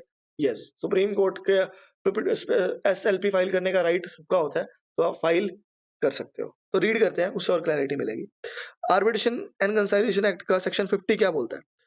Deals with the kind of order which are appealable. कौन से ऑर्डर अपीलेबल है? Appeal can be file against certain orders which are made under section 45। 45 में जो अपील है, जैसे जुडिशियल अथॉरिटी का सेक्शन 48, कोर्ट ने एनफोर्समेंट एनफोर्समेंट अलाउ कर दी जब एनफोर्समेंट अलाउ नहीं होनी थी। No second appeal is possible against such order. अब अगर मान लो एक आपने अपील फाइल करी, उसके आगे जाना चाहते हो, अलाउड नहीं है। लेकिन सुप्रीम कोर्ट में अपील अलाउ कॉन्स्टिट्यूशन करता है, वो हम टेक अवे नहीं कर रहे हैं। तो है वो क्लियर होगा। सेक्शन 45 जुडिशियल अथॉरिटी के ऑर्डर के अगेंस्ट, अगर उसका ऑर्डर सेक्शन 45 को वायलेट करता है तो हम अपील फाइल कर सकते हैं। 48 में फाइल कर सकते हैं। क्या सेकंड अपील अलाउड है? नहीं है। सुप्रीम कोर्ट में जा सकते हैं? यस, जा सकते हैं। Next, saving. हम पढ़ रहे हैं न्यूयॉर्क कन्वेंशन। इससे पहले लेट से न्यूयॉर्क कन्वेंशन आने से पहले कोई राइट था पार्टी के पास एनफोर्स करवाने का? न्यूयॉर्क कन्वेंशन आने से पहले, New York convention Google date 1958 type में आया था। 1958 से पहले एक और कन्वेंशन होता था, इसको बोलते हैं जिनेवा कन्वेंशन। अगर ये दो कन्वेंशन अप्लाई नहीं हो रहे, इससे पहले का कोई डिसीजन है, कोई एनफोर्सेबल राइट थे, कॉमन प्रिंसिपल्स के एनफोर्सेबल, लेट से ये फाइनल बाइंडिंग होगा, एनफोर्सेबल के कुछ कॉमन प्रिंसिपल होते थे, क्या वो प्रोटेक्टेड होंगे या नहीं होंगे? यस, वो प्रोटेक्टेड होंगे। इसको रीड करते हैं, उससे और क्लैरिटी मिलेगी। Nothing in this chapter shall prejudice any right which any person would had enforcing in India। मतलब कोई राइट था हमारे पास एनफोर्स करवाने के लिए न्यूयॉर्क कन्वेंशन से पहले या जिनेवा कन्वेंशन से पहले, उसको हार्म नहीं किया जाएगा। Of any word or availing himself in India of any word if this chapter has not been enacted। मतलब nothing in this chapter, ये चैप्टर कोई ऐसे राइट को हार्म नहीं करेगा जो इस चैप्टर आने से पहले हमारे पास एनफोर्सेबिलिटी के रिगार्डिंग था। आई होप अब क्लियर है। Chapter 2 not to apply. अगर न्यूयॉर्क कन्वेंशन लग रहे हैं, प्रैक्टिकली डेट में न्यूयॉर्क कन्वेंशन ही लगते हैं, न्यूयॉर्क कन्वेंशन लग रहे हैं, तो जिनेवा कन्वेंशन अप्लाई नहीं होंगे। The foreign award to chapter 1 of part 2 applies, chapter 2 shall not be apply in respect of them. Geneva convention पहले लगते थे, आज की डेट में लगते ही नहीं। नेक्स्ट आते हैं जिनेवा कन्वेंशन अवार्ड्स। अब ये क्या होते हैं? न्यूयॉर्क कन्वेंशन अवार्ड की तरह ही है बिल्कुल जिनेवा कन्वेंशन अवार्ड। बस पहले क्या होता था, पहले जिनेवा कन्वेंशन अवार्ड लगते थे, उसके बाद आए न्यूयॉर्क कन्वेंशंस। तो अब प्रैक्टिकली न्यूयॉर्क कन्वेंशंस लगते हैं। तो जिनेवा कन्वेंशंस कब लगते थे? पहले, आज की डेट में तो रेलिवेंट भी नहीं है उतने। कब लगते थे? आफ्टर 1928 जुलाई 1924। फिर ये लगे मैक्सिमम 1958 तक। इसके बाद आ गए न्यूयॉर्क कन्वेंशन। तो आज की डेट में क्या एप्लीकेबल होते हैं? New York conventions. तो आज की डेट में जिनेवा कन्वेंशंस लगती नहीं है, पर ये भी फिर भी कवर्ड है आपके सिलेबस में, तो एक बार रीड कर लेते हैं फास्ट फॉरवर्ड। ऑलमोस्ट सिमिलर है जैसे न्यूयॉर्क कन्वेंशन से। तो सेक्शन 53 क्या कहता है? सबसे पहले इसका जिनेवा कन्वेंशन का सेक्शन 53 बोलता है फॉरेन अवार्ड क्या होता है। फॉरेन अवार्ड वो है जो कि एक आर्बिट्रेबल अवार्ड है इंस्पेक्ट ऑफ द मैटर, जो कि आर्बिट्रेशन में गया था, और एक वो कमर्शियल मैटर होना चाहिए बेसिकली जो आर्बिट्रेबल हो under the law in force in India after 28 July 1924। Basically 1924 के बाद का मैटर होना चाहिए जो कि आर्बिट्रेशन में जा रहा है, कमर्शियल मैटर, तो वो हो गया एक फॉरेन अवार्ड, तो उस पर एप्लीकेबल होगा। तो ये कहाँ कहाँ एनफोर्स होंगे? तो गवर्नमेंट बताएगी। तो नेक्स्ट है according to section 58 central government by notification official gazette have to declare the territory to which Geneva convention would be applied. जहां जहां पे जिनेवा कन्वेंशन लगेंगे वो गवर्नमेंट बता देगी। If the award is made in the territory, अगर कोई award उस टेरिटरी में आएगा वो और if the award is made in the territory which are not party to the Geneva convention, provision of the chapter 2 will not be applicable. आगे read करते हैं। For the foreign award will not be considered finally the proceeding in respect to the validity of the foreign award is pending in the country in which it is made। तो क्या कह रहा है ये section 53? इतना वाहियात section, मतलब इतना कंफ्यूजिंग सेक्शन, क्या क्या भर रखा है इसमें। रीड करते हैं, इजी करते हैं। बेसिकली 3 पॉइंट कह रहा है।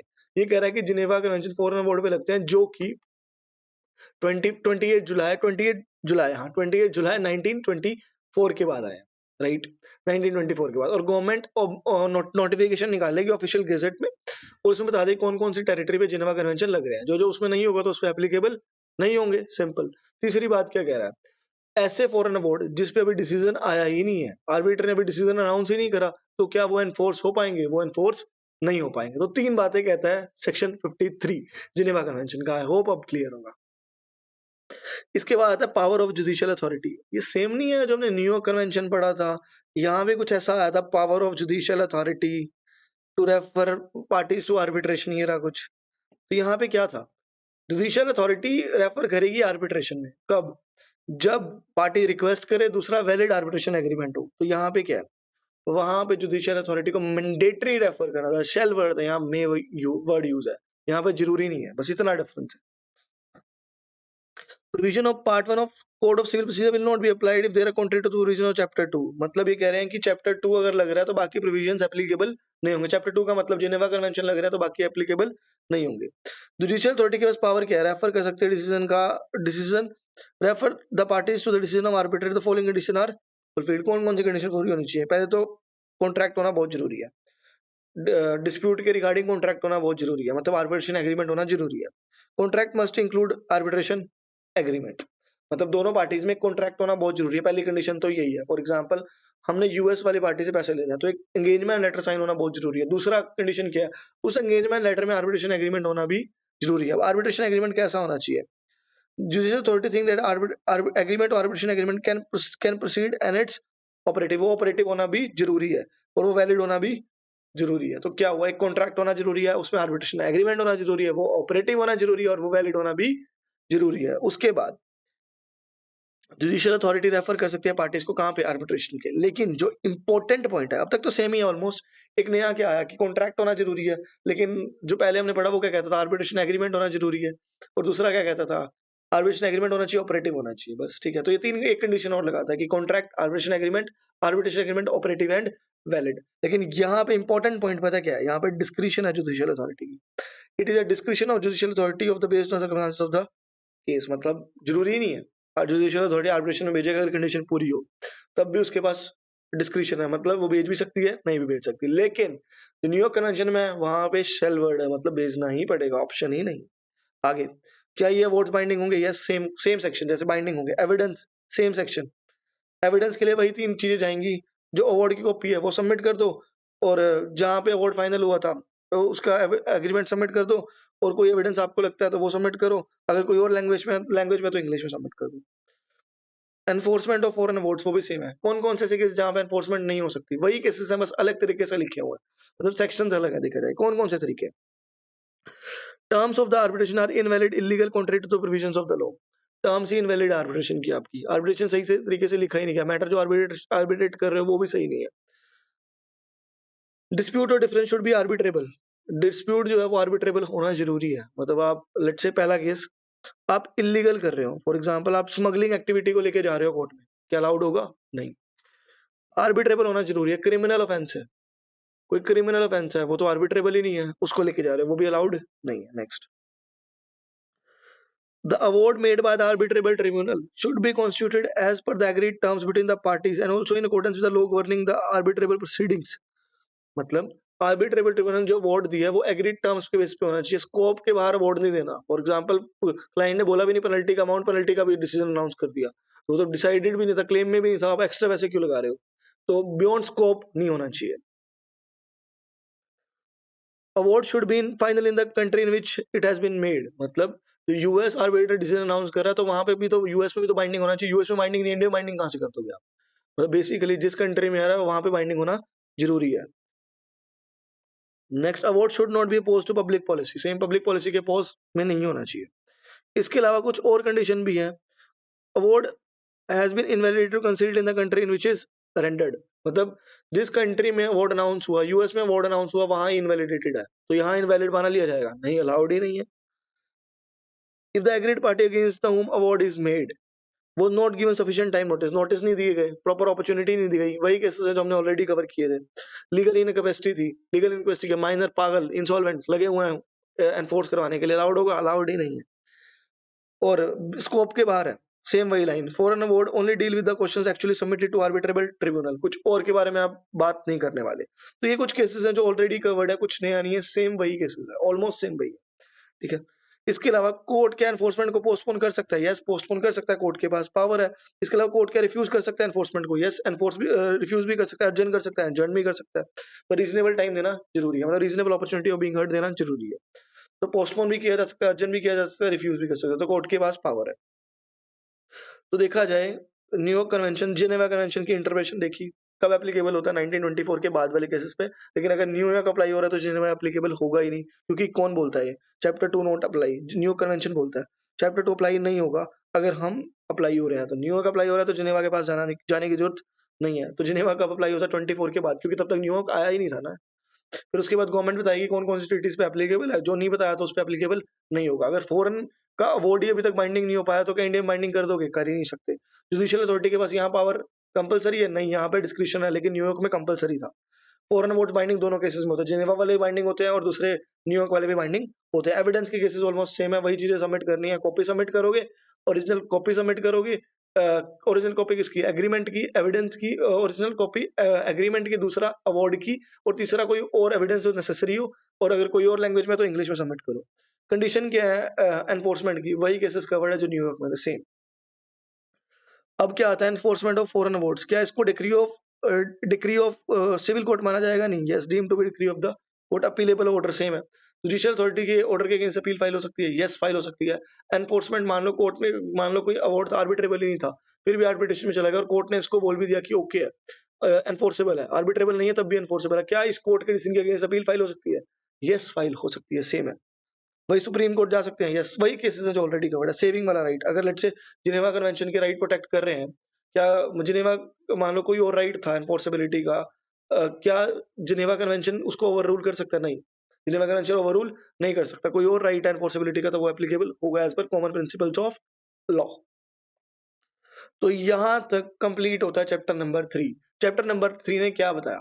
टाइप्स ऑफ आर्बिट्रेबल अवार्ड क्या क्या होते हैं, फिर टाइप्स ऑफ आर्बिट्रेशन क्या क्या होते हैं, फिर हमने करा एनफोर्समेंट। एनफोर्समेंट बताया फॉरेन अवार्ड के दो तरीके कन्वेंशन, न्यूयॉर्क कन्वेंशन और जिनेवा कन्वेंशन।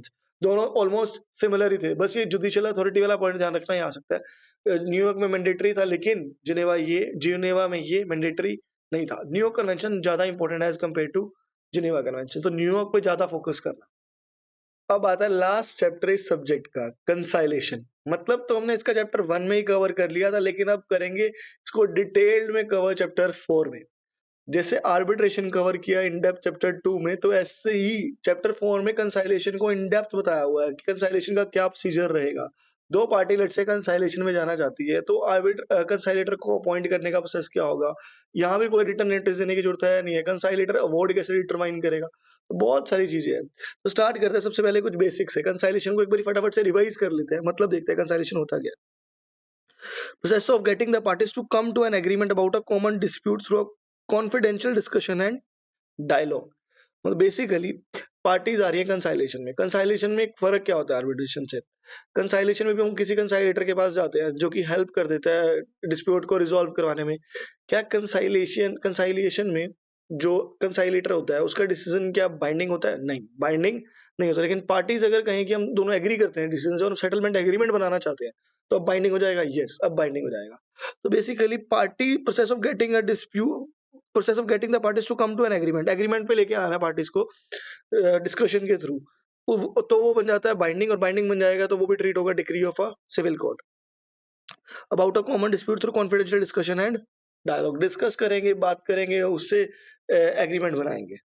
तो क्या क्या कैरेक्टरिस्टिक है? सबसे पहले वॉलंटरली है। जरूरी नहीं है आपको कंसाइलेशन में जाना, वॉलंटरली है। फॉर एग्जांपल हमने अपने क्लाइंट से आधा 10 लाख रुपए रिकवर करवाने हैं, अब हम क्लाइंट को भेजेंगे एक एप्लीकेशन कि हम कंसाइलेशन में आना चाहते हैं, बात करने के लिए रेडी हो आप? वॉलंटरली है। अगर वो एग्री करेगा तो हम बात कर लेंगे, एक सीनियर सीए के पास चले जाएंगे, डिस्कस करेंगे और डिसीजन देखेंगे क्या आता है। तो ये एक वॉलंटरली प्रोसेस है। all the parties have to agree to have their dispute conciled। Parties को एग्री करना बहुत जरूरी है। No party can be force to conciliate matter or attend conciliation proceedings. किसी को फोर्स करना अलाउड नहीं है। If the party is force, the outcome of conciliation will not be binding. अगर फोर्स करा तो बाइंडिंग ही नहीं होगा, मतलब वॉलंटरी नेचर है सबसे पहला। नॉन एडवर्सरियल है, मतलब नॉन एडवर्सरियल का मतलब क्या है? यहाँ पे कोई जीतने के लिए नहीं है। फॉर एग्जांपल आर्बिट्रेशन में क्या होता था, हमने क्लेम सबमिट किया, वो डिफेंस करेगा, हमने क्लेम किया, वो डिफेंस, हम अपनी स्टेटमेंट देंगे, वो अपनी काउंटर स्टेटमेंट देगा, हम दोनों लड़ रहे हैं आपस में कि क्या डिसीजन होगा। तो ये तो आर्बिट्रेशन में कवर कर रहे थे। यहाँ पे हम लड़ेंगे, अगर लड़ेंगे काहे का कंसाइलेशन, क्योंकि जो जिसके पास गए हैं उसका डिसीजन बाइंडिंग तो होने वाला नहीं है। तो डिसीजन यहाँ आएगा जब पार्टीज राजी, तभी तो डिस्प्यूट होगा सॉल्व। तो नॉन एडवर्सियल है। अनलाइक आर्बिट्रेशन और कोर्ट बेस्ड एडजुडिकेशन, यहाँ पे क्या होता है, parties do not compete against each other. हम कम्पीट नहीं करने वाले, हम आपसी सहमति में डिसीजन लेके आने वाले हैं। to prove themselves correct. Parties do not behave as adversaries. Only who can only win by defeating the other party. We are not adversaries. We are collaborative basically. Instead of focusing on win or lose, attempt to find a solution to the problem that best suits all the party involve. हम basically discuss करने आए हैं 10 लाख रुपए recover करने। Client साथ बोल रहे हैं हम चाहते हैं कि एक मिडिल सेटलमेंट हो जाए 9 लाख रुपए में, और क्लाइंट चाहता है कि उसको भी सही अमाउंट देना पड़े considering all the facts and circumstances. तो यहाँ पे एक असिस्टेड प्रोसीजर होता है। असिस्टेड प्रोसीजर मतलब कंसाइलेटर आएगा, असिस्ट करेगा, कोई डिसीजन नहीं अनाउंस करके जाएगा। Conciliation proceedings can be crafted in a manner that most suits the parties convenience in order to sit the parties at all times in arriving a solution. Conciliators आते हैं, वो assist करते हैं। Next, finality of settlement. अगर दोनों parties ने agree कर लिया, लेट्स से चलो ना आपकी ना मेरी 8.5 लाख में करते हैं, डन, तुमने बना लिया सेटलमेंट एग्रीमेंट, क्या वो बाइंडिंग होगा? यस, अब बाइंडिंग होगा। लेकिन अगर मान लो इसी केस में सीनियर सी बोलता है नहीं 9 लाख रुपए में आपको डिसाइड करना, 9 लाख रुपए देने पड़ेंगे, क्या वो बाइंडिंग है? नहीं, बाइंडिंग है। पार्टीज को से डिसीजन आना बहुत जरूरी है। The outcome settlement as an end result of conciliation process is final and binding between the parties. Confidentiality रहती है, यस, कंसाइलेटर की डेफिनेशन में ही था कि कॉन्फिडेंशियल डिस्कशन एंड डायलॉग होता है। All aspects of conciliation process are confidential. Conciliators and the parties cannot disclose to the person who are not party to conciliation. तो confidentiality तो रहती है। तो conciliation क्या है? जहाँ पे दोनों पार्टीज मिलकर वॉलंटरली जाती हैं डिस्प्यूट को सॉल्व करने के। तो वॉलंटरी नेचर, नॉन एडवर्सियल, हम कोई लड़ने के लिए नहीं आए हैं यहाँ पे, हम कोलैबोरेटिव है बेसिकली। हम डिस्प्यूट को रिजोल्व करवाने आए हैं आपसी बात करके। नॉन, इसके बाद असिस्टेड प्रोसीजर है, कंसाइलेटर आएगा असिस्ट करने के लिए। अगर सेटलमेंट हो जाती है, सेटलमेंट एग्रीमेंट बनेगा, वो फाइनल और बाइंडिंग होगा और कॉन्फिडेंशियल तो रहती है प्रोसीडिंग्स। नेक्स्ट आता है एप्लीकेशन एंड स्कोप। अगर कोई लॉ कह दे, फॉर एग्जांपल कोई भी लॉ कहता है कि अब ये प्रोसीडिंग्स कभी कंसाइलेशन से सॉल्व हो ही नहीं सकती, तो आर्बिट्रेशन एंड कंसाइलिएशन एक्ट लगेगा या नहीं लगेगा? नहीं लगेगा। If the existing law declares, कोई भी लॉ बोल देता है certain disputes can not be submitted for conciliation, कुछ डिस्प्यूट्स होंगे जो कंसाइलेशन में आ ही नहीं सकते, तो क्या कंसाइलेशन एक्ट लगेगा? नहीं लगेगा। Part 3 of arbitration of conciliation act can shall not be applied, आप कंसाइलेशन लगा ही नहीं सकते। अब आता है कमेंसमेंट ऑफ कंसाइलेशन प्रोसीडिंग्स। दोनों पार्टीज एग्री हैं, कंसाइलेशन में जाना चाहते हैं, तो कैसे शुरू करें कंसाइलेशन को? एक पार्टी दूसरी पार्टी को नोटिस भेजेगी, हम कंसाइलेशन में जाना चाहते हैं, आप एक्सेप्ट करें नोटिस। अगर वो एक्सेप्ट कर लेता है तो कंसाइलेशन प्रोसीडिंग शुरू। अगर वो एक्सेप्ट नहीं करता तो क्या किया जाए? मान लो कि अब कंसाइलेशन में आना ही नहीं चाहता वो, फिर तो जनरल टाइम लिमिट क्या होती है एक्सेप्ट करने की? 30 डेज। अगर 30 डेज तक सामने वाला रिप्लाई नहीं करता तो हम मान लेंगे कि वो कंसाइलेशन में जाना नहीं चाहता, हम रिजेक्ट कर देंगे कि चलो ठीक है, आपने अब 30 दिन में रिप्लाई तो किया ही नहीं है, तो हम कंसाइलेशन में जाना नहीं चाहते हैं, और हम उन्हें एक नोटिस भेज देंगे रिजेक्शन का कि जो हमने नोटिस भेजा था पहले उसको आप मान लीजिए रिजेक्शन, आपने क्योंकि रिप्लाई नहीं किया। तो रीड करते हैं क्या होता है इसमें। द पार्टीज इनिशिएटिंग कंसाइलेशन, हम कंसाइलेशन इनिशिएट करना चाहते हैं। Send to the other party a return invitation to conciliate under this part, आ जाओ कंसाइलेट करते हैं। कंसाइलेशन प्रोसीडिंग कब कमेंस होंगी? जब अदर पार्टी एक्सेप्ट कर लेगी इन्विटेशन इन राइटिंग। उसको मान लो हमने एक राइटिंग में उसको भेजा, लेटर भेजा कि हम कंसाइलेट करना चाहते हैं, उससे भी राइटिंग में आना जरूरी है। If the other party reject the invitation, conciliation proceeding हो ही नहीं सकती। If the party does not receive a reply within 30 days, हमें रिप्लाई नहीं आता था 30 दिन के अंदर अंदर, from the date on we send for invitation, invitation के 30 दिन के अंदर कोई रिप्लाई नहीं आया, तो क्या होगा? He may elect to treat this as a rejection of invitation to conciliate. हम बोल देंगे कि अगर 30 दिन में रिप्लाई नहीं किया, हम ट्रीट कर देंगे इसको, ठीक है आपने अब रिप्लाई नहीं किया तो हम इसको रिजेक्ट कर देते हैं। He shall inform in writing the other party accordingly, हमने रिजेक्ट किया तो हम उसको इन्फॉर्म कर देंगे। तो हुआ क्या? हमने उसको नोटिस भेजा कंसाइलेशन के लिए, अगर उसने रिप्लाई कर दिया तो वेल एंड गुड, तो कंसाइलेशन प्रोसीडिंग शुरू। रिप्लाई कर दिया रिजेक्शन का तो रिजेक्शन हो जाएगी, खत्म। अगर कुछ रिप्लाई नहीं किया विद इन 30 डेज, या फिर हमने टाइम दिया तो उसको 20 दिन में रिप्लाई भेज, या 20 दिन हमने भेजा तो 20 दिन में उसने रिप्लाई नहीं किया, तो हम उसको नोटिस भेज देंगे कि सिंस आपने रिप्लाई नहीं किया तो हम इसको ट्रीट कर रहे हैं रिजेक्शन, लेकिन इन्फॉर्म करना जरूरी है अगर हम रिजेक्शन इसको ट्रीट कर रहे हैं तो। फॉर एग्जाम्पल डिस्प्यूट होता है ए और बी में, ए ने रिटर्न स्टेटमेंट भेजी बी को containing the subject matter of the dispute और रिक्वेस्ट किया रिप्लाई की 20 दिन में बताओ कि कंसाइलेशन में आना चाहते हो या नहीं आना चाहते हो। बी ने रिप्लाई सबमिट नहीं किया, ए ट्रीट कर देगा अब इसको रिजेक्शन। अगर ए ने रिजेक्शन ट्रीट कर दिया फिर वो इन्फॉर्म करेगा, he should send a return intimation. क्या अगर हम रिजेक्शन ट्रीट कर रहे हैं तो हमें रिटर्न इन्फॉर्मेशन भेजना जरूरी है? यस, भेजना बहुत जरूरी है, क्योंकि वर्ड यूज हो रहा है शेल। शेल अगर हम ट्रीट कर रहे हैं, अगर हम ट्रीट कर रहे हैं इसको रिजेक्शन, तो हमें इन्फॉर्म करना बहुत ही जरूरी है, क्योंकि वर्ड यूज हो रहा है शेल, राइट। तो सेक्शन 62 सिंपल है, वो बोलता है कि आपको राइटिंग में भेजना नोटिस बहुत जरूरी है। अगर लेट्स से वो एक्सेप्ट कर लेता है तो कंसाइलेशन प्रोसीडिंग शुरू हो जाती है। अब हम चल दिए कंसाइलेशन में, सीनियर सीए के पास गए, अब कितने कंसाइलेटर लेके आए? 1, 2, 3 कितने चलेंगे? अगर पार्टीज़ ने कुछ एग्री नहीं किया, कि कितने होने चाहिए तो 1 ही होगा। अगर पार्टीज़ एग्री कर लेती हैं कि 3 चाहिए भाई 3 या 2 चाहिए, तो फिर 2 पॉइंट होंगे। देयर शैल बी 1 कंसाइलेटर, हमेशा क्या होगा? 1 कंसाइलेटर अनलेस द पार्टी एग्री, अगर पार्टी कहे 3 तो 3 हो जाएँगे। दैट देयर शुड बी 2 और 3 conciliator. When there is more than 1 conciliator, अगर मान लो एक से ज्यादा कंसाइलेटर होता है, सबको जॉइंटली एक्ट करना है, मतलब जॉइंटली का मतलब डिसीजन आएगा, या तो आर्बिट्रेशन में डिसीजन आता है मेजॉरिटी रूल से, तो यहाँ डिसीजन आएगा जॉइंटली, सबका डिसीजन वैलिड होगा, सबको कंसिडर किया जाएगा। क्यों सोल कंसाइलेटर ही ज्यादा बेटर होता है एज कम्पेयर टू 3? बिल्कुल सिंपल है, एक बंदा होगा तो डिसीजन जल्दी आएंगे, फालतू की कॉस्ट कम लगेगी और टाइम कम लगेगा, तो ओवरऑल टाइम कॉस्ट मनी सब सेव होगा। तो कुछ रीजन है, कॉम्प्लेक्सिटी प्रोसीडिंग से कम हो जाएंगी। अब 3 बंदे होंगे तो 3 को समझाना पड़ेगा, हर एक का व्यू अलग-अलग। क्विकर रेज़ोल्यूशन टाइम कम लगेगा तो जल्दी डिसीजन आएगा, लेस एक्सपेंसिव, कॉस्ट कम लगेगी। Consistent and unified approach to resolution process, easy approach है। कम्युनिकेशन चैनल क्लियर रहेंगे, कम्युनिकेशन गैप आएगा ही नहीं। हम चीज़ें क्लियरली समझा पाएँगे और वो हमें से क्लियरली समझा पाएगा। 3 बंदे होंगे, अलग-अलग व्यू रखेंगे तो प्रॉब्लमैटिक है। कॉन्फिडेंशियलिटी हाई लेवल रहेगी, ज़्यादा बंदे तो कॉन्फिडेंशियलिटी में प्रॉब्लम, कम बंदे तो ज़्यादा confidentiality. Parties more active roles play कर पाएंगी क्योंकि 3 ही बंदे हैं, तो सुनने वाले ज़्यादा लोग नीडेड नहीं है, तो क्लैश होने के चांसेस कम है। मोर टारगेट एंड रेलिवेंट अप्रोच है, ड्राफ्टिंग सेटलमेंट एग्रीमेंट ईज़ी होगा क्योंकि 3 ही बंदे हैं तो जल्दी-जल्दी ड्राफ्ट हो जाएगा। 4 होंगे तो वो अपना पॉइंट बताएगा, 5 होंगे तो वो और पॉइंट्स बढ़ जाएँगे। सेटलमेंट एग्रीमेंट भी ईज़ी होगा, तो बहुत ही ईज़ी है। सोल आर्बिटर क्यों प्रेफर किया जाता है? कॉमन सेंस से भी आप आइडेंटिफाई कर लोगे तो बहुत ईज़ी है। जो मेन पॉइंट है ध्यान रखने का वो ये है कि अगर कुछ नहीं पार्टीज़ ने एग्री किया तो हमेशा 1 कंसाइलेटर होगा, देयर शैल बी, मतलब ये मैंडेटरी है। मतलब मेन ही है, मैंडेटरी है। देयर शैल बी 1 कंसाइलेटर, अगर पार्टीज़ एग्री कर ली तो 2 या 3 भी हो सकते हैं। 2 या 3 होते हैं तो सबको जॉइंटली एक्ट करना है। अब आता है अपॉइंटमेंट ऑफ कंसाइलेटर। पता चल गया कि कितने कंसाइलेटर होंगे, अब अपॉइंटमेंट कैसे होगा उनका? तो सबसे पहले हमने देखा कि कंसाइलेटर शुरू करने के लिए नोटिस भेजना ज़रूरी है। नोटिस लेट्स से एक्सेप्ट हो जाता है तो नंबर कितने हो सकते हैं कंसाइलेशन के, अब अपॉइंटमेंट कैसे होगा? लेट्स हमने 1 डिसाइड किया। हमने डिसाइड किया कि सिर्फ 1 ही कंसाइलेटर होगा, तो क्या होगा? 1 कंसाइलेटर है तो party may agree the name of the sole conciliator, हम दोनों ने 1 एग्री कर लिया। तो वही कौन होगा? वो दोनों ने मिल-जुल के डिसाइड कर लिया कि कौन होगा, कौन सीनियर सी होगा।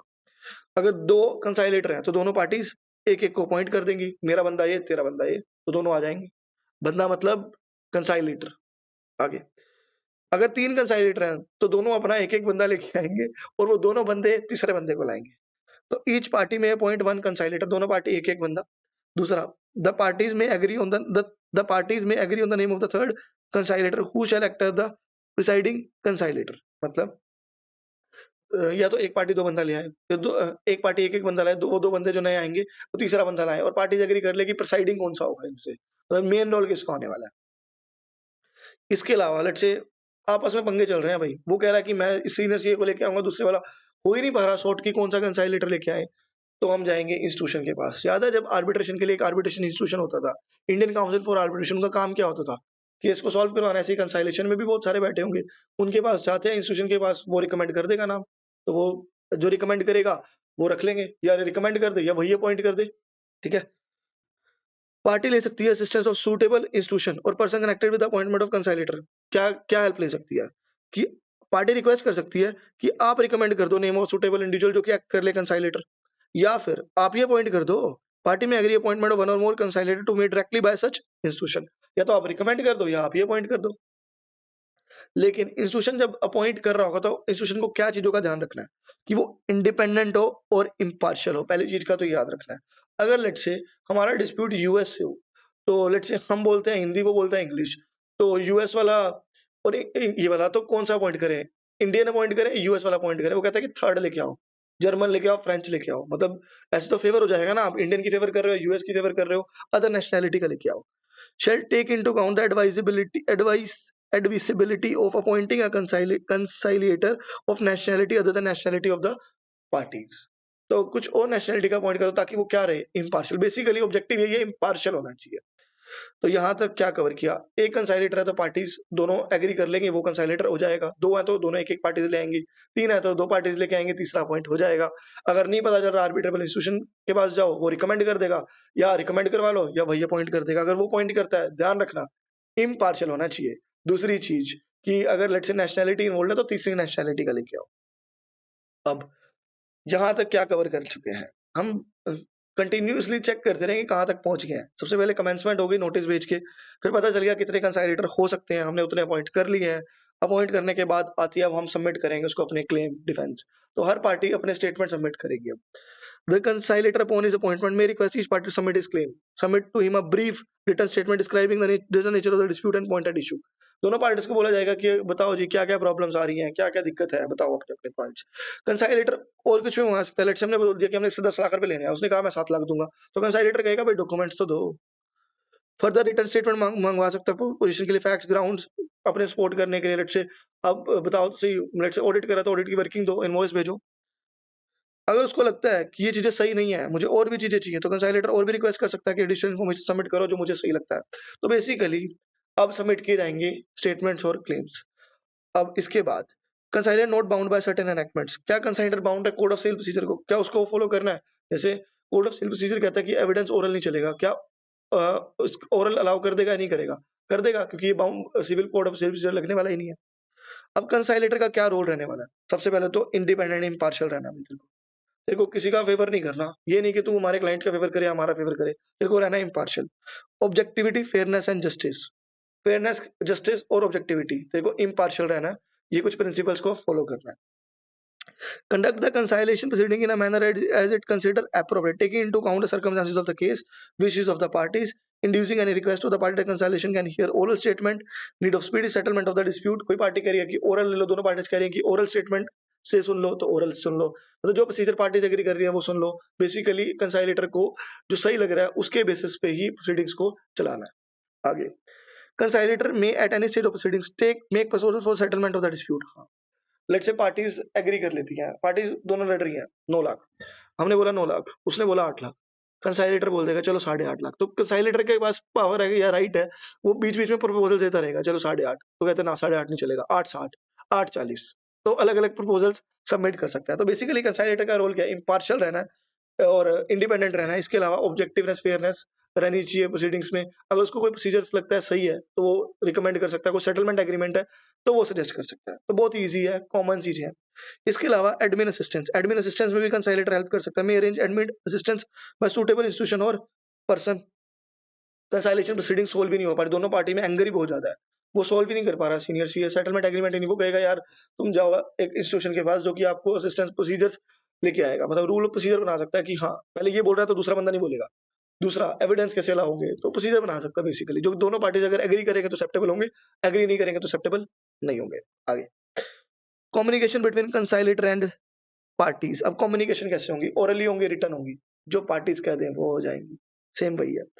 The conciliator may invite parties to meet him and may communicate with him orally or in writing. जो पार्टीज को सही लगे वो जाएगा। ही में मीट और communicate with the parties together और विद ईच सेपरेटली। अगर कोई सेंसिटिव इश्यू है तो दोनों पार्टी से अलग अलग मिल सकता है, अगर दोनों से साथ मिलना चाहे तो साथ मिल सकता है। तो कम्युनिकेशन कैसे होगी? ओरली और रिटर्न, डिपेंड करता है कंसाइलेटर क्या चाहता है और पार्टीज क्या चाहती है। आगे अगर पार्टीज ने कोई एग्री नहीं किया तो प्लेस कैसे डिटरमाइन करेगी? कंसाइलेटर डिटरमाइन कर देगा कंसल्टेशन से। Such place shall be determined by the conciliator after consultation with the parties. Simple. Next आता है डिस्क्लोजर ऑफ इन्फॉर्मेशन। हाँ, अगर एक पार्टी ने अपना क्लेम सबमिट किया तो दूसरी पार्टी को इन्फॉर्म करना पड़ेगा। यस, आर्बिट्रेशन में भी तो यही करते थे। He shall, when conciliator receive factual information concerning a dispute from a party, एक पार्टी से कुछ information आती है, he shall disclose the substance of that information to the other party in order that the other party may have the opportunity to present any explanation he consider appropriate। एक party ने कुछ claim दिया, दूसरी party को समझाओ ताकि दूसरी party भी अपना क्लेम रख पाए। हाँ, where a party gives any information to the conciliator subject to specific condition that it shall be kept confidential। उसने एक कंडीशन के साथ देखिए ये डिस्क्लोज मत करना। The conciliator shall not disclose that information to the other party। हाँ, अगर ये कॉन्फिडेंशियल है तो डिस्क्लोज करने की कोई जरूरत नहीं है, अदरवाइज कोई भी इंफॉर्मेशन है वो डिस्क्लोज होगी। इसके बाद आता है सेटलमेंट एग्रीमेंट। चलो जी, अब यहाँ तक क्या क्या हो चुका है यहाँ तक देखते हैं। सबसे पहले कमेंस हुई, नोटिस गया, कमेंस होने के बाद आर्बिट्रेटर डिसाइड कर लिया कितने कंसाइलेटर होंगे, अपॉइंट भी हो गए, अपॉइंट होने के बाद क्लेम्स भी आ चुके हैं। क्लेम्स आने के बाद हमने देखा कि क्या कुछ बाउंड होगा, नेकमेंट लगेंगी। ओरल रिटर्न एविडेंस के लिए कोई लेट्स से इंडियन एविडेंस कहता है कि ओरल अलाउड नहीं है, क्या बाउंड है? कंसाइलेटर बाउंड नहीं है। आगे कंसाइलेटर का रोल क्या होगा? इंडिपेंडेंट रहना, इंपार्शियल रहना, फेयरनेस रहना है, सेटलमेंट एग्रीमेंट के प्रपोजल देते रहना है बीच बीच में, एडमिन असिस्टेंस प्रोवाइड करनी है, कम्युनिकेशन स्मूथ रखनी है, ओरल रिटर्न प्लेस डिटरमाइन नहीं हो रही है तो खुद रिकमेंड कर दो पार्टीज को के साथ कंसल्टेशन करके। और अगर लेट्स से एक पार्टी कुछ सबमिट कर दिया तो दूसरी को भी इन्फॉर्म करो। अगर कुछ कॉन्फिडेंशियल है तो इन्फॉर्म करने की कोई जरूरत नहीं है। अब इतना सब कर लेने के बाद सेटलमेंट एग्रीमेंट तो आ जाना चाहिए, नहीं आ जाना चाहिए? अब तो सेटलमेंट एग्रीमेंट आ चुका है। अगर लेट्स से पार्टीज को टर्म ओके लगती है, पार्टीज लेट्स से 8.5 लाख रुपए पे एग्री कर गई हैं, तो वो बना देगा एक सेटलमेंट एग्रीमेंट जो कि हो जाएगा दोनों पार्टीज पे binding. He shall formulate the terms of the possible settlement and submit them to the parties for their observation। Terms बना लेगा सेटलमेंट की, 8.5 लाख रुपए कब तक पे देने हैं? 30 दिन में। 30 दिन में ना दिए तो ब्याज लगेगा 6%। एग्री है, ओके बना दो, done. He may draw up and sign a written settlement agreement। अगर पार्टीज फिर if requested by the parties, conciliator may draw assist the parties in drawing up the settlement agreement। तो basically parties को अगर सही लगता है तो settlement agreement कंसाइलेटर भी बना सकता है। वैसे कंसाइलेटर का काम होता है सेटलमेंट रेजोल्यूशन देते रहना, अगर पार्टीज को सही लगता है सेटलमेंट एग्रीमेंट बनाना। अगर सेटलमेंट एग्रीमेंट बन गया, दोनों पार्टीज ने साइन कर दिया, तो it shall be final and binding, बन जाएगा फाइनल और binding. The conciliator shall authenticate the settlement agreement, furnish the copy thereof to each party. तो बेसिकली कंसाइलेटर का रोल क्या हुआ सेटलमेंट एग्रीमेंट में? सबसे पहले तो बीच-बीच में सेटलमेंट के रेजोल्यूशन देने देना। अगर पार्टीज ने एग्री कर लिए, सेटलमेंट एग्रीमेंट बनाना, सेटलमेंट एग्रीमेंट बन गया तो फाइनल होगा और बाइंडिंग होगा। दोनों पार्टीज को कंसाइलेटर का ये भी रोल है कि दोनों पार्टी को सेटलमेंट एग्रीमेंट सेंड करना और चेक करना कि वो सही बना है या नहीं बना, ऑथेंटिकेट करना। Status and effect of settlement agreement, settlement agreement को क्या ट्रीट किया जाएगा? फाइनल बाइंडिंग है, वो भी आर्बिट्रेबल अवार्ड की तरह ही ट्रीट किया जाएगा, जो कि एनफोर्सेबल होगा as a decree of a civil court. Next, conciliation proceeding अब कब खत्म होने वाली है? अगर सेटलमेंट साइन हो गया on the date of agreement, जिस दिन एग्रीमेंट साइन हो गया उस दिन प्रोसीडिंग्स खत्म। By formal written declaration by the conciliator, if he is of the opinion after consultation of the party no further conciliation proceedings are required। कंसाइलेशन ने बोली मैं बहुत तंग आ चुका हूँ तुम दोनों की बहसबारी सुन सुन के, तुमसे कुछ नहीं हो पा रहा, तुम खत्म करो। उसने रिटर्न इन्फॉर्म कर दिया दोनों पार्टीज को कि आगे कंसाइलेशन प्रोसीडिंग्स नहीं होने वाली है। जिस दिन डिक्लेरेशन कर दिया उस दिन खत्म। By written declaration by the parties, parties ने इन्फॉर्म कर दिया कंसाइलेटर को नहीं भैया आपसे बात ही नहीं बन पा रही, हमारी बात नहीं बन पा रही, खत्म करो on the date of declaration. Written declaration by the party to the other party, एक पार्टी ने दूसरी पार्टी को इन्फॉर्म कर दिया कि मुझे कंसाइलेशन में आना ही नहीं है तेरे साथ, छोड़ दे, तू गलत तरीके से बात करता है, हम नहीं करने वाली बात, छोड़ो। एंड द कंसाइलेटर को भी इन्फॉर्म कर दिया, मतलब पार्टी ने दूसरी पार्टी को भी इन्फॉर्म कर दिया और कंसाइलेटर को भी इन्फॉर्म कर दिया। लेट्स से हमने अपने क्लाइंट को भी इन्फॉर्म कर दिया और सीनियर सीओ को भी इन्फॉर्म कर दिया कि हमने कंसाइलेटर में आना ही नहीं है। मान ही नहीं रहा, बोल रहे 7 लाख रुपए भी अड़ा हुआ है, पैसे ही नहीं देने के लिए रेडी, तो हम नहीं आ रहे कंसाइलेटर में। तो जिस दिन डिक्लेरेशन कर दिया, तो बेसिकली क्या है, सेटलमेंट एग्रीमेंट हो गया, सब कुछ बढ़िया हो गया। जिस दिन सेटलमेंट एग्रीमेंट हो गया उस दिन टर्मिनेट कर दो। दूसरा, सेटलमेंट एग्रीमेंट नहीं हुआ, कंसाइलेटर तंग हो गया हमसे, कंसाइलेटर कह रहा है कि यार तुम एग्री नहीं कर पा रहे हो, मेरा टाइम वेस्ट कर रहे हो, पैसे मिल नहीं रहे हैं, खत्म करो और प्रोसीडिंग्स नहीं होने वाली। जिस दिन उसने रिटर्न डिक्लेरेशन दे दी दोनों पार्टीज को, उस दिन कंसाइलेटर प्रोसीडिंग खत्म। दूसरा, एक पार्टी ने कंसाइलेटर को इन्फॉर्म कर दिया कि मुझे कंसाइलेशन में आना ही नहीं है, तो कंसाइलेटर प्रोसीडिंग खत्म। मतलब दोनों पार्टीज ने बेसिकली कंसाइलेटर को इन्फॉर्म कर दिया कि हम कंसाइलेशन प्रोसीडिंग नहीं करने वाले हैं।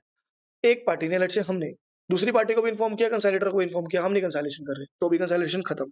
तो तीनों केसेस में on the date of declaration, जिस दिन हमने डिक्लेरेशन दिया, अदरवाइज बाकी केसेस में सेटलमेंट एग्रीमेंट हुआ तो एग्रीमेंट की डेट पे। तो क्या था अब कंसाइलेशन? सबसे पहले मतलब देखा कंसाइलेशन होता क्या है। वॉलंटरी या नॉन एडवर्सिबल असिस्टेड प्रोसीजर है। फाइनलिटी ऑफ सेटलमेंट, अगर सेटलमेंट एग्रीमेंट बनता है तो बाइंडिंग हो जाएगा। कॉन्फिडेंशियलिटी है। स्कोप देखा, स्कोप कवर्ड का स्कोप क्या है इसका?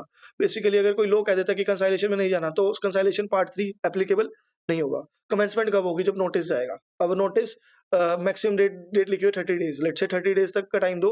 अगर 30 डेज में कोई रिप्लाई नहीं आता तो आप ट्रीट करो इसको रिजेक्शन। फिर नंबर ऑफ कंसाइलेटर कितने हो सकते हैं? मैक्सिमम 1। और अगर पार्टीज एग्री करे तो ज्यादा भी हो सकता है। अगर ज्यादा होता है तो जॉइंटली एक्ट करेंगे। अपॉइंटमेंट कैसे होगा? अगर एक ही है तो दोनों पार्टीज मिलकर अपॉइंट कर लेंगे। 2 है, दोनों एक एक बंदा लेके आ जाएंगी। 3 है, दोनों एक एक बंदा लेके आएंगे, उससे थर्ड आएगा। फिर आर्बिट्रेबल इंस्टीट्यूशन की भी हेल्प ले सकते हो, वो रिकमेंड कर सकता है, अपॉइंट भी कर सकता है, और वो ध्यान रखेगा इम्पार्शियल होना चाहिए। फिर इसके बाद सबमिशन देखा कि दोनों पार्टीज अपने क्लेम सबमिट करेंगे और उसके बाद कंसाइलेटर उसको सुनेगा और उसका रोल होगा कि इम्पार्शियल रहना है, फेयरनेस रहना है और सोल्यूशन देते रहना है। एडमिन असिस्टेंस भी देनी है, कम्युनिकेशन स्मूथ रखनी है। अगर प्लेस एग्री नहीं हो रही तो प्लेस रिकमेंड कर देनी है। अगर एक पार्टी डिस्क्लोज कर रही है कुछ इन्फॉर्मेशन, दूसरी को बताना है। अगर कुछ कॉन्फिडेंशियल है तो नहीं बताना। फिर सेटलमेंट एग्रीमेंट हो जाएगा तो बाइंडिंग हो जाएगा। कंसाइलेटर को चेक भी करना है, उसको दोनों पार्टीज को एग्रीमेंट भेजना भी है। उसके बाद सेटलमेंट एग्रीमेंट बन गया तो फाइनल बाइंडिंग है, वो आर्बिट्रेबल अवार्ड की तरह ट्रीट किया जाएगा। आर्बिट्रेबल अवार्ड है तो decree of a civil court है। टर्मिनेशन कब होगा? जिस दिन एग्रीमेंट साइन हो गया। बाकी कोई भी पार्टी किसी को से या तो दोनों पार्टीज कंसाइलेटर को इन्फॉर्म कर दे तब खत्म, कंसाइलेटर दोनों पार्टीज को इन्फॉर्म कर दे तब खत्म, एक पार्टी कंसाइलेटर को इन्फॉर्म कर दे, दूसरी पार्टी को इन्फॉर्म कर दे तब खत्म। जिस दिन डिक्लेरेशन होगा उस दिन खत्म। And thank you so much and all the very best for your exam. अगर आपके कोई भी डाउट आते हैं तो write down in the comments and I will happy to solve it as early as possible.